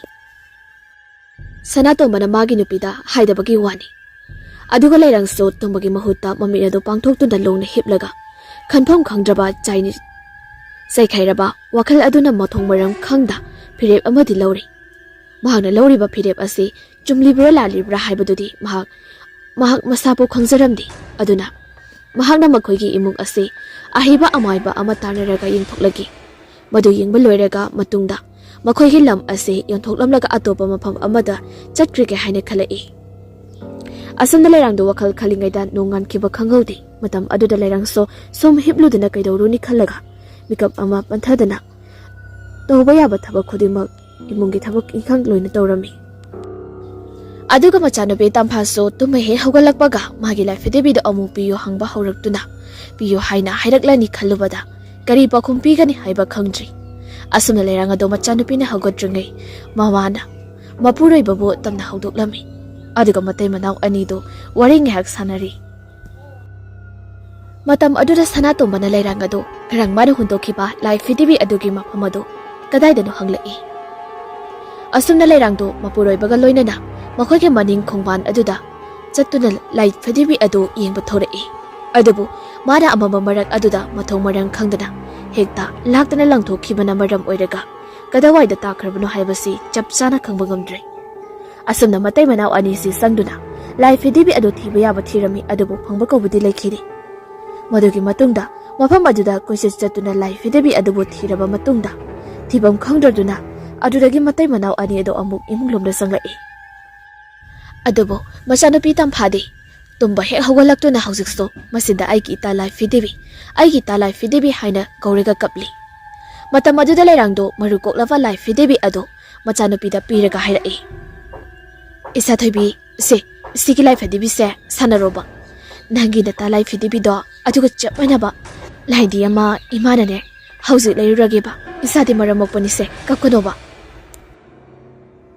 ꯑꯁꯝꯅ ꯃꯃꯥ ꯃꯄꯥ ꯑꯅꯤ ꯆꯪꯗꯨꯅ Tamphabu themba yaba themlammi. Aduba tampadi mahakna tawriba ningai adu atopa posak amana hekta mahut sinduna piraga themba do kapliba do toklo haibadi yakidri.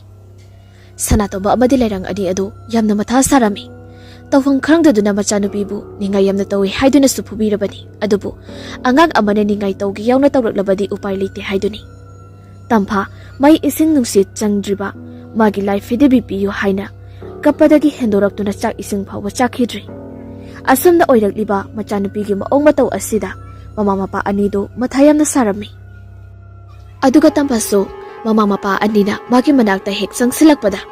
mahara oina angaubi amagumda magi manakta kanamta sanglakano haiduna kuilaw lawrami. Aduna machanupigi mataw aduda makoysu yam nakna jangsinba kiri. Asumna hapta amagi matungso haukri. Adubu tamphadi chananaba chak ising phawa chau thau haiba yakidri. Aduna maram oiraga masado phibam yamna soksilami. Aduga tasengna tampha wakhalena haibado naba horakli. Adubu mahakna phaniyamna masa soksilabasu magi mata LAIPHIDIBI adugi magi machimbaldagi sonba lepti. Mata maduda lairangdo masagi matawdo yingba ngamzada tumin kaptuna leiri.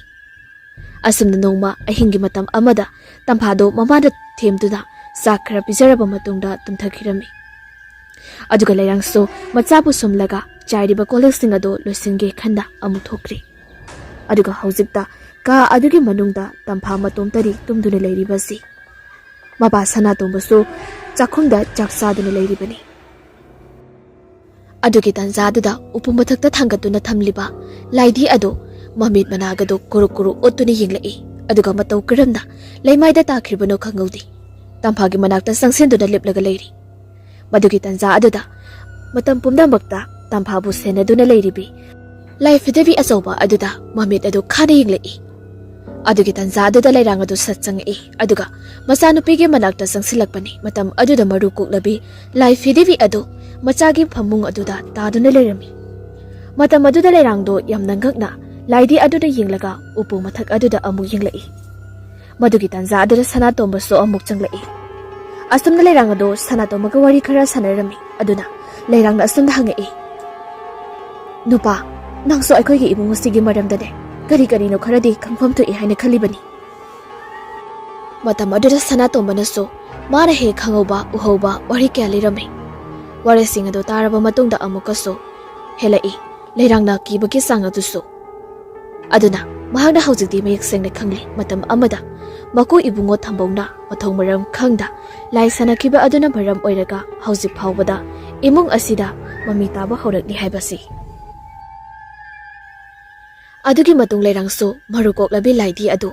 lauthoktuna magi upudo hangdoklaga amuk hapsenduna thamlaba matungda matai manau anida so tumthakirami. Asumna matai manau anido hek tumthakibaga LAIPHIDIBI masado kangkha makhadagi thoraklaga tamphabu tamna kaurei. Matam aduda tampha so taraduna mikap tholai. Aduga tampha phamungdagi haugatuna amukum tharai. Matam aduda magi mata LAIPHIDIBI adu leptuna leirami. Adu ubada tampha kaplaga magi mata LAIPHIDIBI adu jene kunsenduna leiri. Asumna gihaki matungda tampha so amuk tumthakirami. Tampha na hek tungkhibaga LAIPHIDIBI adu so leirangnu udunaba mafam amada lotuna leirami. Asumna tamphado haujiti masayam hairaubagi mataw ul aduna hanagumna school chatpa horai. Aduga lairik laisugi maramda so hena saukhatpagi mami amakhak yaurami. Maduda lairang amadi sanatomba aniduso machanupina ikhang khanghaudana yamna harauba nungaibagi mataw ulakpada nattana magi LAIPHIDIBI adu piyu hairaktaba asida yamna haraurami. Makoina khalibana machanupina LAIPHIDIBI adu bukaw kramale haina khalubani. Adubu tamphadi LAIPHIDIBI aduga mama mapana khangandanaba hek sanarami.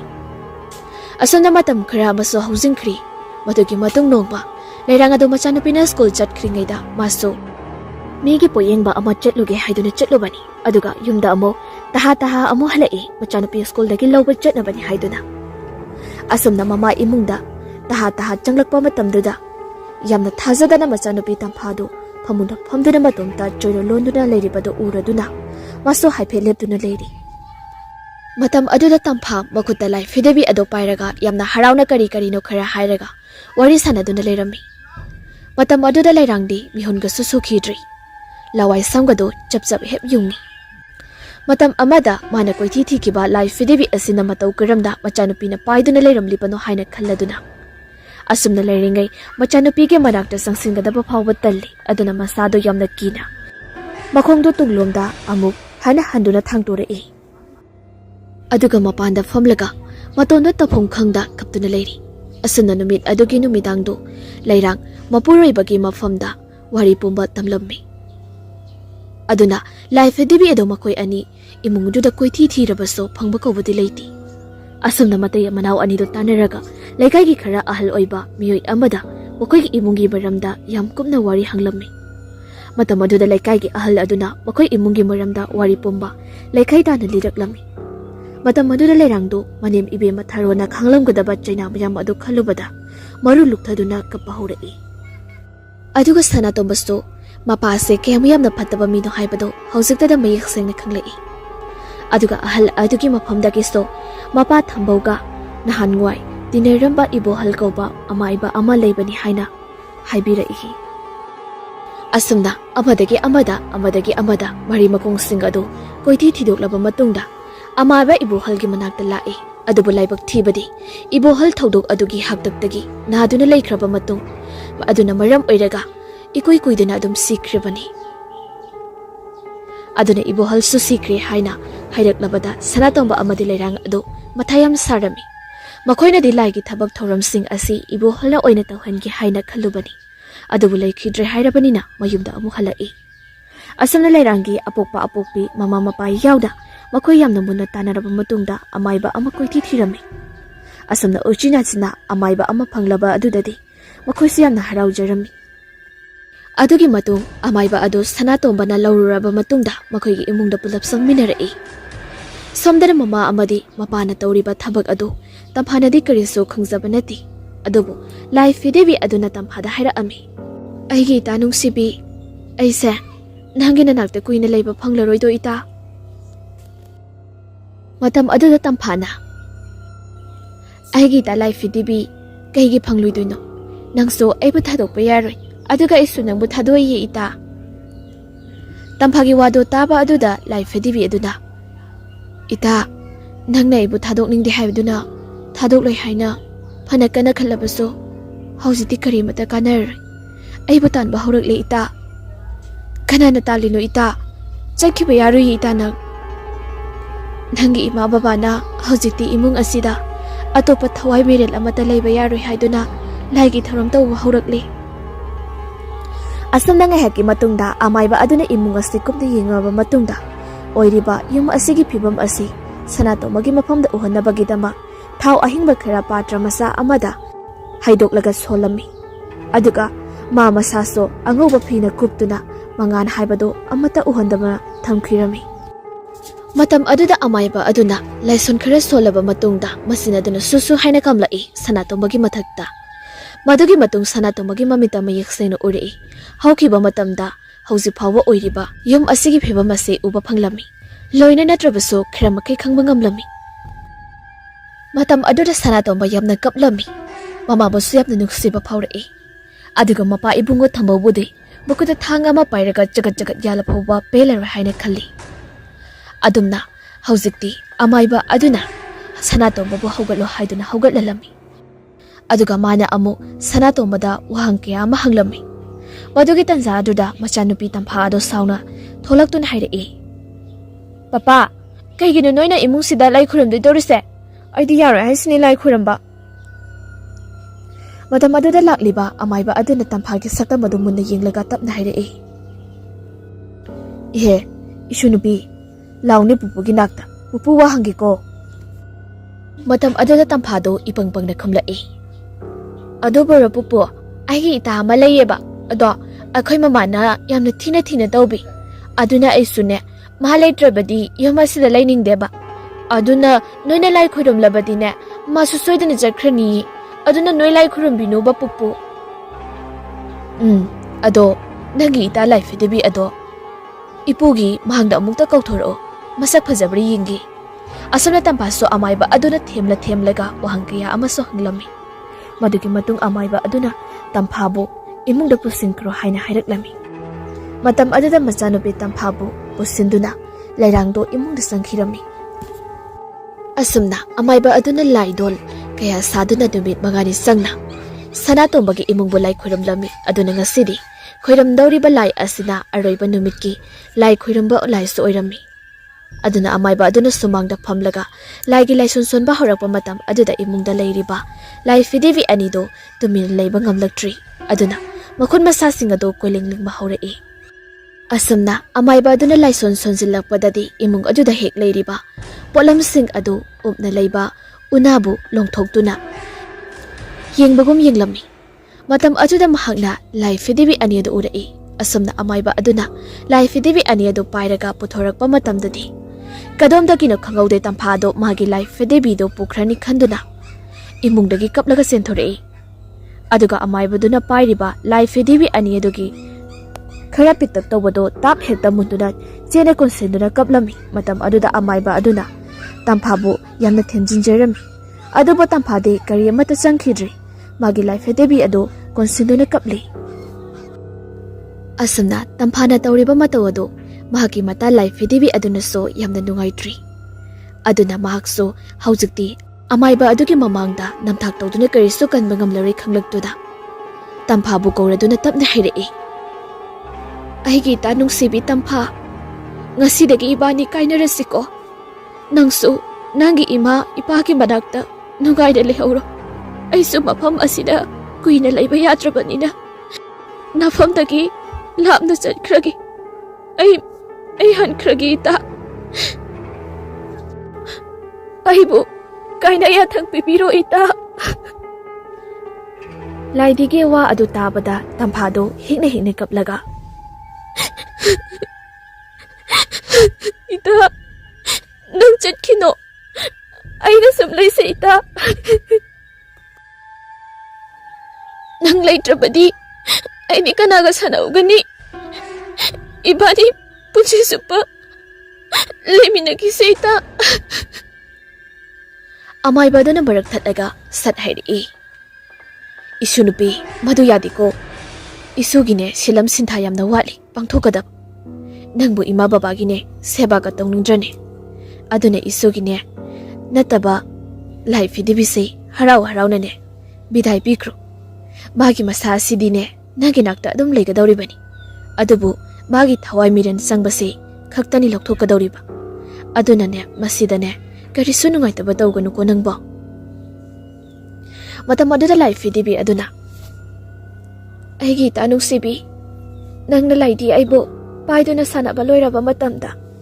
laidi lubakta haptuna thambiyu ko ita aduga karigumba matamda aihak puna haki mafamda chanadraba tanja laklabadi yana khalukhada amadi khongbada lupanda langthokpibagi mahutta laphu makhongda oina aibo phunjinbiduna thambiyu ko ita. Matam adoda tampha angang ojirabaso kapada wahai ama phawba khomba ngamkhidri adubu magi mamitadi haujiksu adum uri mane he khanglakpadagi loinarakliba magi mataro LAIPHIDIBI asigi waong mato asida aduna satkhinu haiduna khabjabasu ngamjada mamada jejet konduna kaplami. Aduga nakan amadana amaiba aduna maru koklabi LAIPHIDIBI aduda amu yenglaga hanglai. Nangidi apamba amta leitrabarane saroi ngaroi. Matam aduda LAIPHIDIBI aduna aigidi mi chaningi mi sadaba yamna kuiri. Amaiba aduna chani nang mi soidan chani. Adu haraga LAIPHIDIBI adu mangak adu fathadatuna mainungda langsan kirami. Matam aduda LAIPHIDIBI adu mainungda tharo onduna aduma sakhirami. Tawriba matawsing asi ubada sanatomba amadi leirang ani adu mangla taibangla menman tadri. Masibu oithokpariya rahaina khalli. Adugi matungda tamphaso magi mamangda leiriba mata LAIPHIDIBI aduda yenglaga tamna hairi. Chaloko eki ta LAIPHIDIBI ai sule horegi ado ita ngasi haiba nabit asidagi nangso amuk ningsingda mo oijage ko nangbo aina som ningsingduna leirabadi aigi punsi ase bimana bangamlaroi aduna nangbo amuk hana ningsingda mo oijage ko ita. Asumna tampha kapna magi mata LAIPHIDIBI aduda kaina bidai pirami. Adamna amaiba aduna LAIPHIDIBI adugi thawai miril ado lakthokhirami. Aduna hojikti LAIPHIDIBI ado asiba amagumna sap tingdunat leiri. Aduga tamphasto LAIPHIDIBI ado konsindona yamna kaplami amuk handa wari sanaba phanglaroi khalubada. Asumna amaiba aduna sanatomagi imung ado tingkhong laikhong thidoktuna kumna yenglaba matungda laigi liklam tingi liklam macha tana seto khaidok piraduna hojikti karisu tawkhidri. Madugi matam khara masu haukhri. Aduga tamphaso hojikti pungkak saurakli. Aduna magi mata LAIPHIDIBI aduna matam amada haikhiba wado ningsinglaktuna mamada hairaga LAIPHIDIBI adu puthoraklaga leiba khara tawkhairaga ningthijana phumjin khirami. Aduga masinda tapna haijari. Lehuruko aigi ta LAIPHIDIBI. Asanda mama macha anido amuk changlaktuna mapagi nakta famlaga hairei. Nupa hojikti imungse ni hektare do.